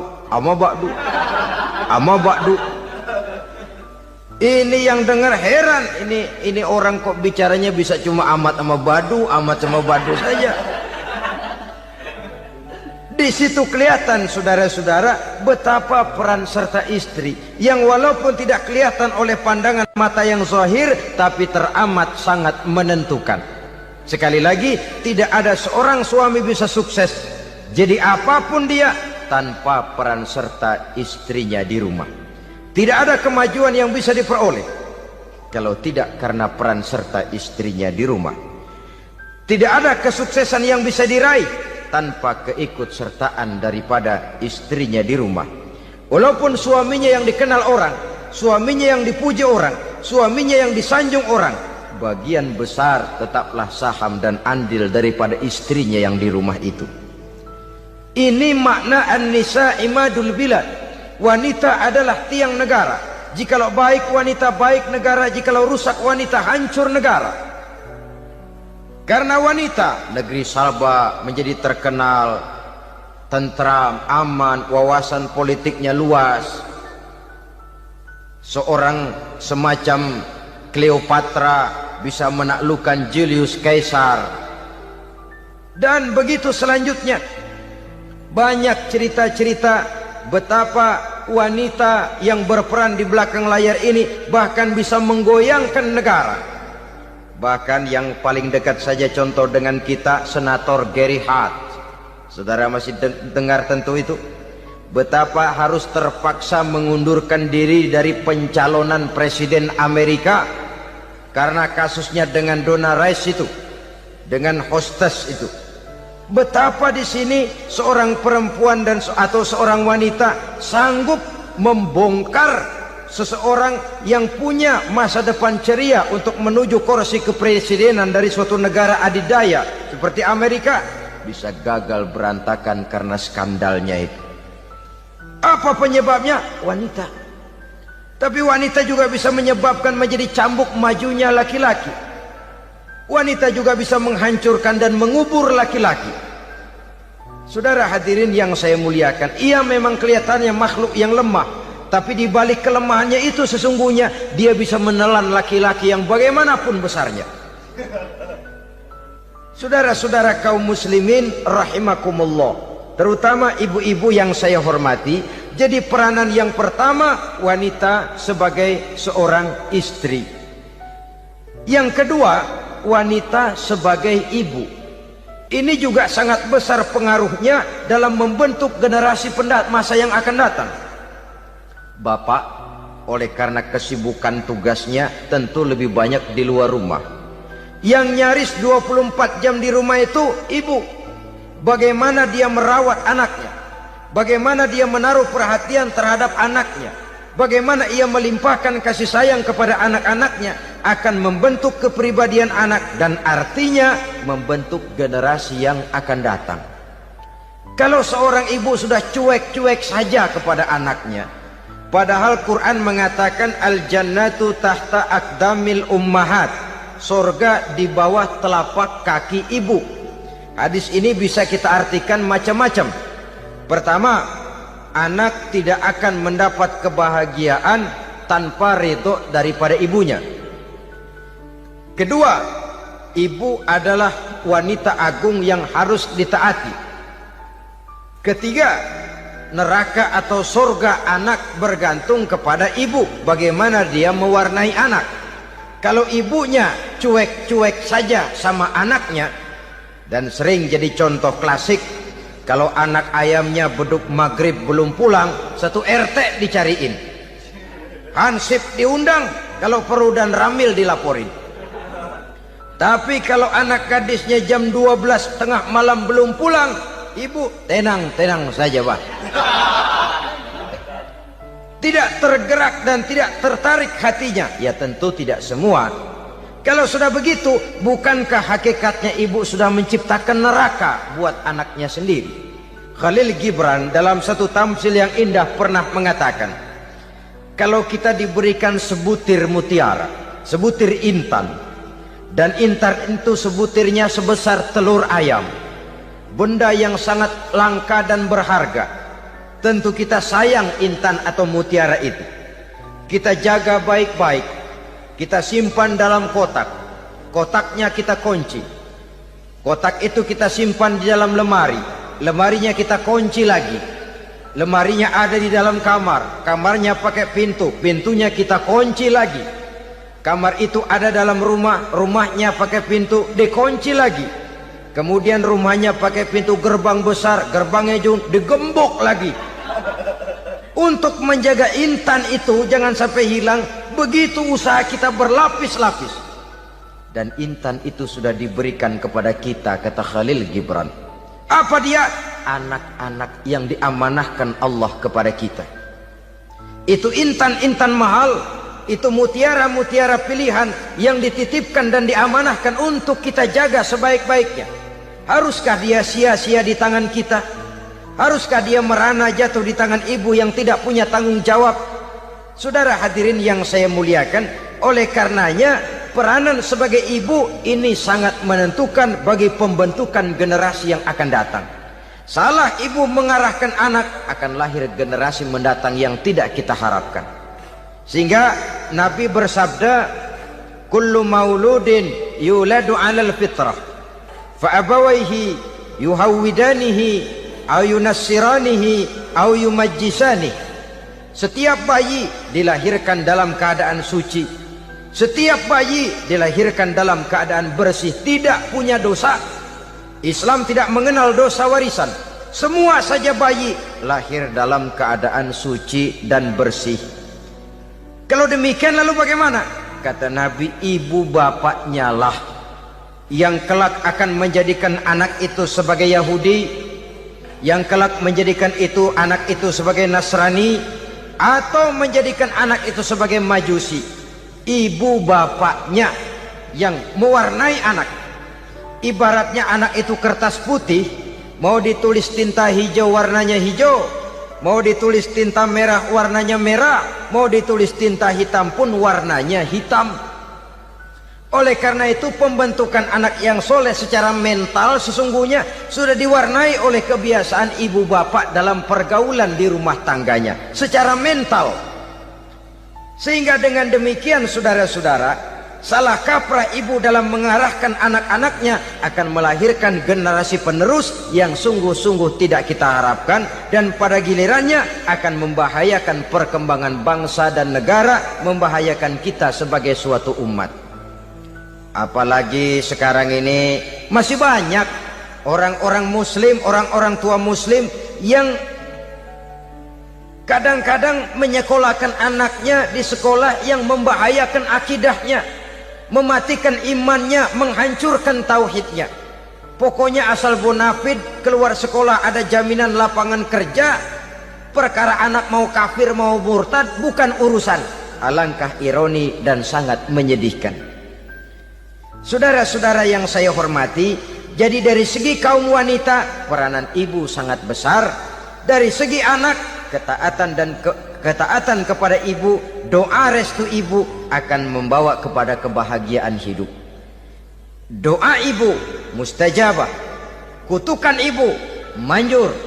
Beberapa hikayat dan riwayat menjadi contoh dan tamsil buat kita betapa tidak ada satu kebahagiaan di dunia ini yang bisa ditegakkan tanpa doa restu daripada ibu.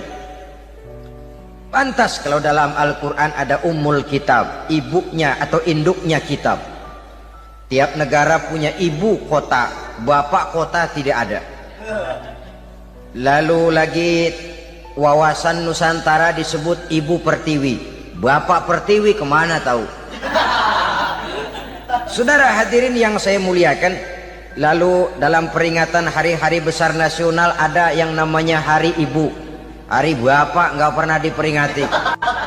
Ada Hari Ibu, dan ibu itu pun ada Ibu Kartini, ada Ibu Dewi Sartika, dan macam-macam lagi yang seluruhnya merupakan refleksi dan gambaran betapa peranan kaum wanita di dalam kehidupan ini yang memang banyak mewarnai dan menjadi warna dari suatu kegiatan. Saudara-saudara kaum muslimin rahimakumullah, apabila yang pertama tadi kita melihat peranan kaum wanita sebagai istri, betapa ia berpengaruh besar dalam ikut menunjang keberhasilan dan kesuksesan suaminya. Kemudian pada peranannya yang kedua, wanita sebagai ibu di rumah tangga, betapa ia ikut membentuk, mempengaruhi, mewarnai dan membimbing kepribadian anak sebagai generasi penerus.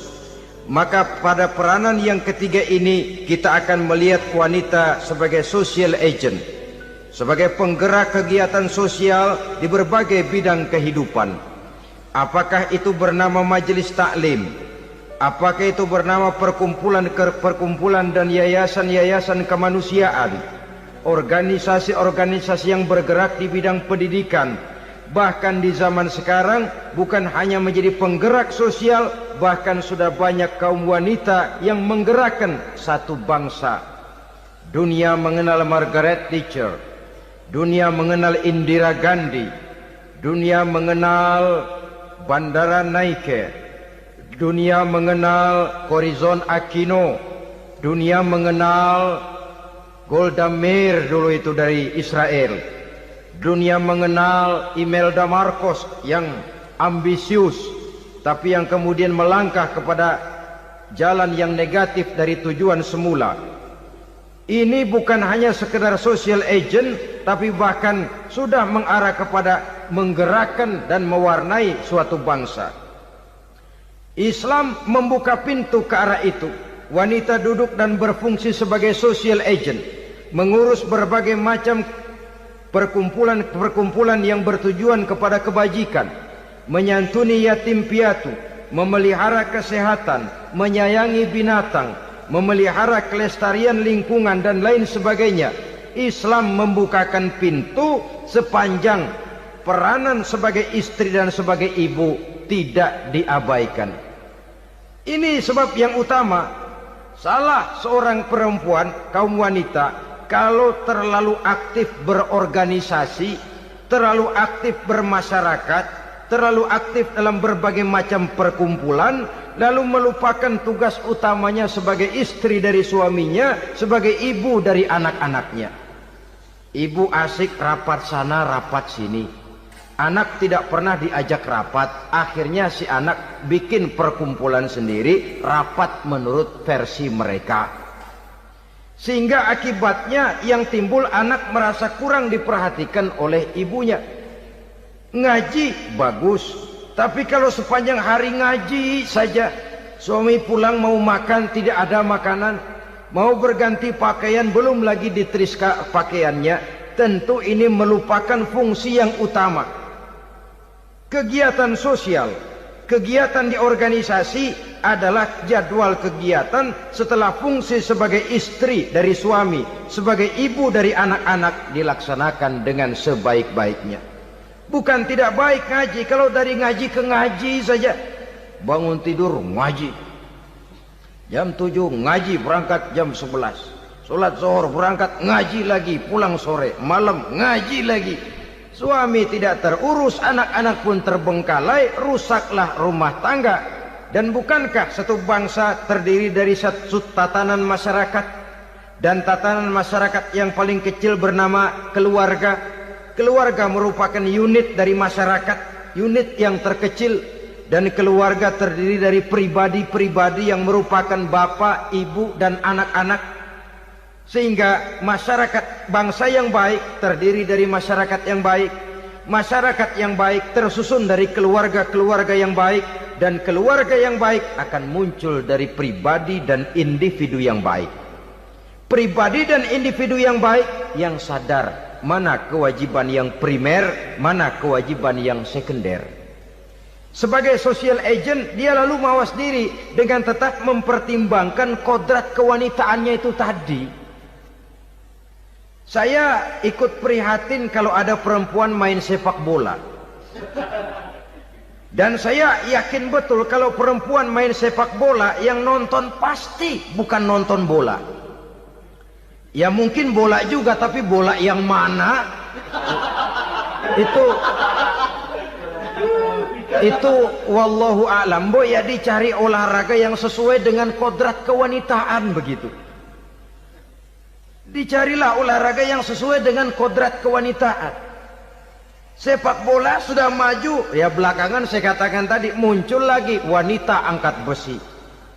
Belakangan bisa kita bayangkan wanita main tinju. Babak belur sudah kalau sudah begitu. Kemajuan dengan melupakan kodrat kewanitaan akan menyengsarakan kaum wanita itu sendiri. Silahkan maju menjadi social agent, menjadi penggerak di masyarakat. Para istri Rasul bisa kita jadikan satu figur. Siti Khadijah, figur sebagai istri pendamping yang setia. Dikala suaminya bingung, ia tampil memberikan pandangan. Dikala suaminya bingung, ia memberikan tanggapan. Dikala suaminya dimusuhi orang, ia menampakkan kesetiaannya. Kau tidak sendiri bang, aku di sisimu. Dikala jiwanya gelisah ketika pertama kali menerima wahyu berhadapan dengan malaikat Jibril, Khadijah yang menghibur. Kalla ma yukhzikallahu abada. Tidak apa-apa bang, Allah tidak akan menyusahkan kau untuk selamanya. Tenang sajalah, tenang. Abang orang baik-baik, Allah tidak akan menyengsarakan abang. Peran sebagai istri. Dan Rasul mantap, sehingga bertahun setelah Khadijah wafat selalu terkenang dan dikenang oleh Rasul. Pernah satu saat beliau itu seperti orang melamun. Aisyah tanya, kok seperti ngelamun bang? Iya kata Rasul, saya seperti mendengar suara terompahnya Khadijah di surga. Padahal Khadijah sudah lama wafat. Aisyah mendengar itu rada sedikit manyun. Kata Aisyah, bang cukup sekali ini saja, jangan sebut-sebut lagi nama itu ya. Cemburu rupanya. Ya soal cemburu sih nggak bini Nabi, nggak bini kita, namanya cemburu. Perempuan mesti ada. Apa jawab Rasul? Ya Humairah, Aisyah, haruskah saya melupakan seseorang yang dikala orang lain memusuhi saya, dia mati-matian membela saya. Dikala orang lain mau membunuh saya, dikorbankan hartanya untuk membantu perjuangan saya. Mestikah saya melupakan orang yang begitu baik? Tidak, Aisyah. Sepanjang nafas masih ada, sepanjang itu saya tidak akan bisa melupakan Khadijah sayang. Peran sebagai istri Khadijah ini, peran sebagai istri. Suaminya bingung, istrinya memberikan hiburan. Kadang kan tidak, suami bingung, istri bingungan lagi. Ya sudah, mari ramai-ramai kita bingung sudah. Bukan mencari jalan keluar, yang sudah bingung malah ditambahin bingung lagi. Saudara hadirin yang saya hormati, lalu figur Siti Aisyah, muda, cantik, kreatif, cerdas. Kalau bahasa sekarang barangkali wanita karier ini. Ini figur-figur loh. Jadi punya keistimewaan masing-masing, sehingga ada pilihan. Ya tentu orang mencari istri itu kan karena ada dasar pilihan. Mungkin rupanya kurang menarik tapi akhlaknya bagus. Mungkin akhlaknya sedang-sedang saja tapi potongannya cakep, masih ada pilihan. Sudah potongan jelek, akhlak bejat. Emangnya lu milih merem tempo hari ya?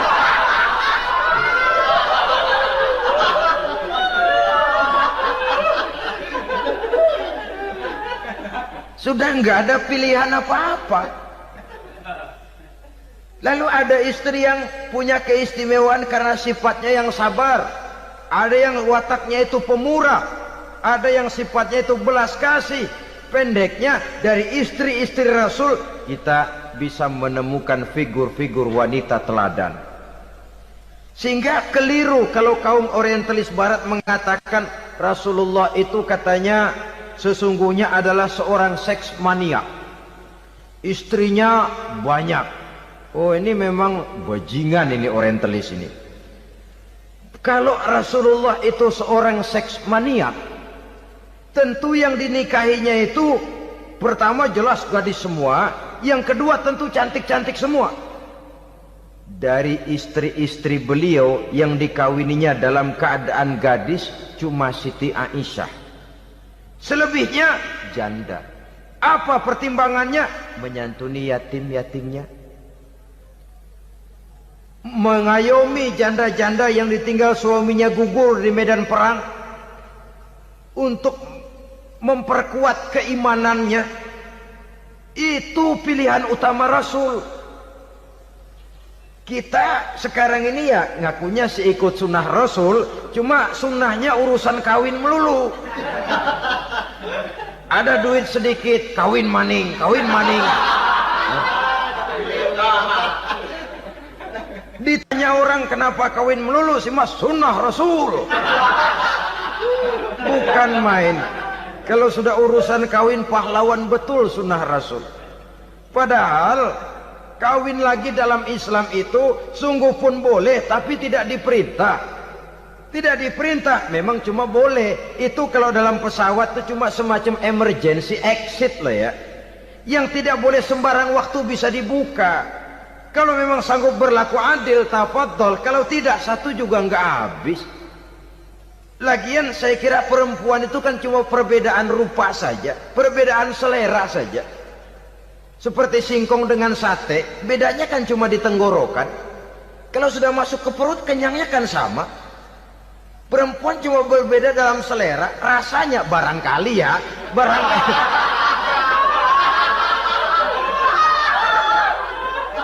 Barangkali tidak jauh beda. Saudara hadirin, nah Islam ini mengatur lewat pintu yang dinamakan nikah itu tadi, sehingga dengan demikian bisa dinikmati secara tenang, tentram. Tidak usah manusia ya, kucing saja. Coba lihat kucing. Kalau ikan dia boleh nyolong, kucing itu boleh curi, makannya nggak tenang kucing. Coba lihat ini. Asal dia nyolong ikan, makannya juga mindik-mindik, matanya nengok kiri nengok kanan, ada sedikit gerusak kabur. Secara nalurinya kucing tahu kalau ini ikan curian, makannya nggak tenang dia. Tapi kalau ikan kita kasih, kucing anteng, geledek juga nyamber, manteng aja dia. Nalurinya mengatakan ini ikan dikasih sama yang punya, tenang dia. Saudara hadirin yang saya hormati, orang juga gitu. Kalau hubungan suami istrinya sudah sah, diikat dengan akad nikah, tenang, anteng, nggak gerasak gerusuk, nggak kayak diubur-ubur maling, anteng aja. Dan yang ngintip juga cuek aja udah. Biarin aja dia ngintip, capek sendirilah.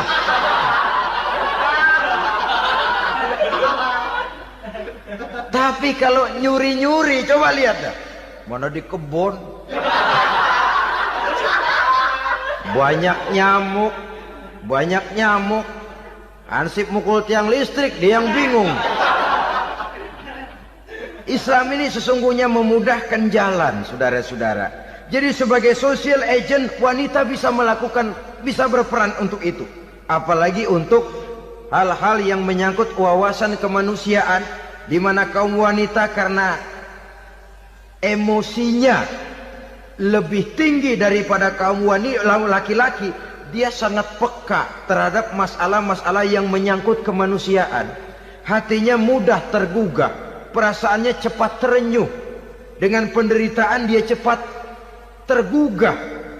Dia bisa menjadi social agent tanpa harus melupakan fungsi utama sebagai istri dan sebagai ibu dari anak-anaknya, sebagai istri dari suaminya.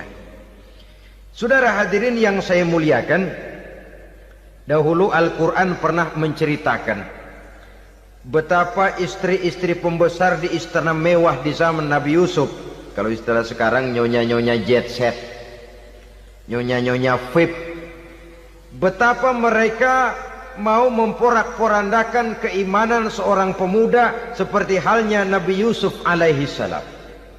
Dan Nabi Yusuf kemudian ternyata tidak mau jadi gigolo yang kerjanya hanya menyenangkan wanita-wanita jet set kelas VIP ini tadi. Sesungguhnya ini cuma satu simbol yang kejadiannya bisa saja terjadi pada zaman modern dalam versi dan kondisi yang berbeda.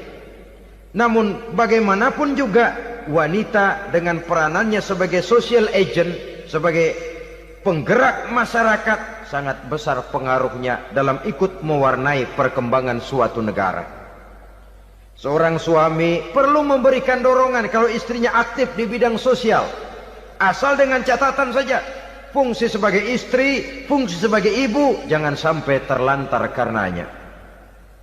Bahkan saya katakan tadi, di zaman sekarang wanita tidak lagi hanya berfungsi sebagai social agent, bahkan sebagai national agent, penggerak dari satu bangsa.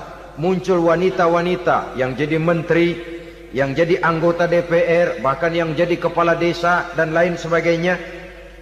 Secara umum memang ar-rijal qawwamuna 'alan nisa. Laki-laki adalah pembimbing bagi kaum wanita karena kelebihan fisik biologis, kelebihan kemampuan intelektual dan lain sebagainya. Namun wanita pun boleh saja menjadi social agent sepanjang catatan yang saya sampaikan tadi. Jangan sampai melupakan kodrat kewanitaan, jangan sampai mengalahkan fungsi sebagai istri dari suaminya, sebagai ibu daripada anak-anaknya. Nah, kemudian fungsi yang keempat di bidang ilmu pengetahuan.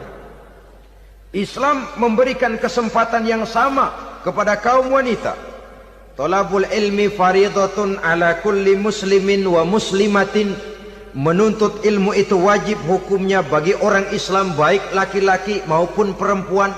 Sampai dibentuk kalimat pengecuali khusus ini, muslimin wa muslimatin, bagi muslim laki-laki, bagi muslim perempuan. Dan alhamdulillah, kalau dulu di zaman Raden Ajeng Kartini, nasib perempuan berada di balik pintu yang digembok rapat-rapat. Siklusnya berputar cuma sumur, dapur, kasur, kasur, sumur, dapur, dapur, sumur, kasur. Melingkar di situ saja peranan kaum wanita. Memberontak jiwa Raden Ajeng Kartini, menuntut persamaan bahwa wanita berhak maju sama dengan laki-laki. Entah Islam sejak 14 abad yang lalu sudah mencanangkan ini, menuntut ilmu wajib bagi laki-laki dan perempuan beragama Islam. Orang Islam baik dia laki-laki, baik dia perempuan, wajib menuntut ilmu. Ilmu dalam artian umum, tidak hanya sekedar fikih tauhidnya, ya di bidang kedokteran, di bidang teknik, di bidang hukum dan lain sebagainya. Ini yang perlu dibanggakan. Kalau perlu ini yang perlu diadakan kontes IQ, wanita yang paling berprestasi di bidang ilmiah, wanita yang punya prestasi di bidang menjaga kelestarian lingkungan hidup, wanita yang punya prestasi menggerakkan sosial, menyantuni yatim piatu, memelihara kesehatan. Adakan kontes macam itu untuk mendorong. Ini enggak, kalau kontes yang diukur betis, bibir, pinggul, payudara, lubang hidung, ukur sekalian kita. Apa manfaatnya dan apa unsur pendidikan yang ada di dalamnya? Tidak menguntungkan, tidak mendidik, dan tidak membawa manfaat. Kecuali lalu yang timbul pola hidup konsumen, pola hidup konsumer, pola hidup yang material, pola hidup yang pola hidup yang gemerlapan. Ya, kalau oleh anak-anak muda yang terjangkau, kalau tidak, dia hanyut ditelan mimpinya. Dia ingin bergaya hidup jet set, sementara dia dihadapkan oleh kenyataan bahwa dia tinggal di kampung, ibu bapaknya orang kampung, dan lain sebagainya. Jiwanya berontak, terjadilah kegalauan, terjadilah kerancuan, terjadilah komplikasi, perang di batin antara keinginannya dengan lingkungan nyata yang dihadapinya. Dan kalau sudah ada gejala semacam itu, penyakit-penyakit kejiwaan akan mudah muncul. Ini gejala terutama buat orang-orang yang tinggal di daerah transisi. Kota besar bukan, kampung banget juga enggak, daerah cekak. Akibatnya gayanya ya sering gaya enggak karu-karuan, gaya kepalang tanggung jadinya. Saudara hadirin yang saya muliakan, akhirnya apa? Santri tapi lagunya kayak koboi, koboi tapi sesungguhnya santri. Saudara hadirin yang saya hormati, maka di bidang ilmu pengetahuan wanita mempunyai peranan yang sangat besar. Dia bisa tampil dengan karya-karya ilmiahnya yang membawa manfaat bagi perkembangan agama, bangsa dan negaranya. Majulah kaum wanita dengan ilmu pengetahuan, tuntutlah ilmu seluas-luasnya. Kita hidup di satu negara yang merdeka, kita beragama yang memberikan satu keyakinan bahwa menuntut ilmu merupakan kewajiban, bahwa peranan wanita tidak hanya di belakang dapur, lain sebagainya, yang seluruhnya terpantul dari dinamika kehidupan kaum wanita. Saudara-saudara kaum muslimin rahimakumullah. Kemudian yang kelima, peranan wanita dalam bidang agama. Kita bersyukur sekarang ini gejalanya dimanapun pengajian, biasanya lebih ramai pengajian ibu-ibu dari bapak-bapak. Peringatan hari-hari besar keagamaan, biasanya lebih ramai ibu-ibu daripada bapak-bapak.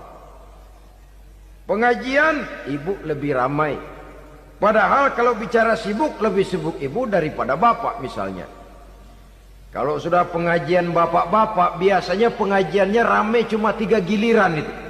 Pembukaan, maulid, penutupan. Kalau sudah yang rutin pengajian tiap minggu, 3 pojok yang ngaji. Yang atu nguap, yang atu pules, yang atu ngiler. Saudara hadirin yang saya muliakan, ada badan kontak majelis taklim yang merupakan wadah daripada kegiatan ibu-ibu. Ada Ittihadul Muballighat, Persatuan Muballighat. Ada persatuan para asatiza, dan macam-macam lagi peranan ibu-ibu di dalam kehidupan beragama. Tapi sesungguhnya harus dimulai dari bagaimana si ibu mewariskan jiwa agama kepada anak-anaknya di rumah tangganya. Kalau itu gagal, dia mau melangkah ke masyarakat, dia sudah gagal sejak awal sesungguhnya. Keberhasilannya dia menata masyarakat akan mengakibatkan dia nanti bernasib seperti Nabi Nuh, berhasil mengajak beberapa orang kafir mengikuti ajarannya, tapi gagal mengislamkan putranya sendiri Kan'an. Bukan tidak berusaha, tapi memang Allah sudah menghendakinya sedemikian untuk menjadi contoh buat kita semua. Yang penting orang tua berusaha dan berikhtiar. Kalau sudah berusaha dan berikhtiar, anak ternyata memang sulit diurus, barangkali memang fotokopinya Kan'an tuh anak. Ya orang tua kalau sudah berusaha, ya tawakallah. Jangan belum berusaha lalu berkata, jangan anak kita, anak Nabi aja ada yang bengal. Ngajar tidak mau, mengajar anak tidak mau, mendidik anak tidak mau, lalu mencontoh Nabi, salah kaprah namanya. Kaum wanita bisa berperan di dalam agama. Ketika Rasul hijrah, itu kan beliau tidak langsung ke Madinah. Dari Mekah itu beliau mengambil jalan arah ke kiri menuju Gua Sur. Ini dalam strategi militer punya makna sendiri. Jenderal yang ulung, ahli strategi militer ini. Di Gua Sur sana beliau tinggal 2 hari 3 malam. Siapa yang membawa makanan ke Gua Sur? Siapa yang menjadi kurir untuk mengintai kegiatan-kegiatan Quraisy setelah Nabi berangkat hijrah? Asma, putri Abu Bakar Siddiq radhiyallahu anhu. Jadi kurir, jadi spion, membawa makanan untuk Rasul dan ayahnya di Gua Sur. Ini peranan wanita. Di tengah bahaya, di tengah keadaan posisi terjepit, Rasul di dalam gua, diamatinya keadaan Quraisy, dilaporkannya kepada Rasul. Jasa seorang wanita bernama Asma, putri dari Abu Bakar Siddiq radhiyallahu anhu. Rabi'atul Adawiyah, seorang sayyidah sufiyah, ahli tasawuf yang terkenal dengan ajaran cintanya kepada Tuhan. Dia bisa menjadi tokoh wanita dalam gerakan sufi oleh karena kegiatannya di bidang agama, dalam arti mujahadahnya kepada Allah Subhanahu wa ta'ala. Dia korbankan bagian besar daripada hidupnya untuk mengabdi kepada Allah. Setelah suaminya meninggal, seumur hidup dia tidak pernah nikah lagi. Bukan tidak cantik, cantik. Bukan tidak ada yang mau, banyak yang meminang. Bahkan diantaranya termasuk Sufyan Tsauri, seorang tokoh juga, pernah mencoba meminang beliau. Kata Sufyan, Rabi'ah, bagaimana? Kamu kan janda? Iya. Lalu, lah saya kan duda. Jadi bagaimana? Daripada kita masing-masing sendiri-sendiri kan lebih baik kita join. Maksud kamu apa? Saya mau meminang kamu. Boleh? Tapi mas kawinnya saya minta engkau jawab 4 pertanyaan saya. Kalau bisa, diri saya seutuhnya saya berikan kepada kamu. Kalau tidak, tidak usah saja. In ajabtani fi 4 masail fa ana laka. Kalau engkau sanggup menjawab 4 pertanyaan saya, seluruh diri saya bulat-bulat saya serahkan kepada kamu. Yang pertama, Sufyan, semua orang kan bakalan mati. Iya. Ya soal mati sih sama, mati. Cuma hakikat mati kan lain-lain. Ada yang matinya itu husnul khatimah, mati baik di akhirnya. Lagi ngaji, mati. Lagi baca Quran, mati. Lagi sholat, mati. Lagi dengar ceramah, mati. Lagi sodako, mati. Itu mati-mati yang su'ul khatimah. Ada yang mati itu mati yang husnul khatimah, maksud saya. Ada mati itu yang disebut su'ul khatimah, jelek di penghujungnya. Lagi nyekek botol, mampus. Lagi banting kartu, plak plak, habis. lagi makan riba mati, lagi zina mati, lagi nipu mati. Kira-kira kalau saya nanti mati su'ul khatimah apa husnul khatimah? Loh, saya nggak tahu, kamu mati saja belum. Tidak bisa kamu jawab, tidak bisa. Yang kedua, setelah mati kita masuk ke alam kubur. Di kubur kita akan dapat nikmat kubur atau azab kubur. Hari itu kira-kira saya dapat nikmat apa dapat azab? Saya tidak tahu. Di padang mahsyar setelah ditimbang kita dapat kitab di tangan kanan kalau baik, di tangan kiri atau dari belakang kalau jahat. Hari itu saya dapat kitab di tangan kiri apa tangan kanan? Saya nggak tahu. Yang keempat, orang akan lewat di atas sirat. Yang selamat sampai surga, yang celaka sampai ke neraka. Kira-kira saya yang selamat apa yang celaka? Wah, kata Sofyan, gua nggak tahu, udah butak dah lempangan itu deh. Kalau kau tidak tahu Sofyan, tidak bisa jawab 4 pertanyaan ini, maaf saja, lamaranmu saya tolak dan saya tidak akan nikah. Ini yang saya khawatir. Maka dia terkenal sebagai Sayyidah Sufiyah, tokoh wanita dalam dunia sufi. Dan artinya wanita bisa berperan banyak dalam bidang agama, sebagai pengasuh majelis taklim, sebagai pengasuh yatim piatu, sebagai gerakan-gerakan keagamaan yang positif dan lain sebagainya. Ini dimungkinkan karena Islam menunjang harkat dan martabat kaum wanita. Maka majulah kaum wanita Islam Indonesia dengan tetap menjaga kodrat kewanitaannya. Inilah yang kita sampaikan pada kesempatan ini. Terima kasih atas segala perhatian. Mohon maaf atas segala kekurangan. Wassalamualaikum warahmatullahi wabarakatuh.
Yeah.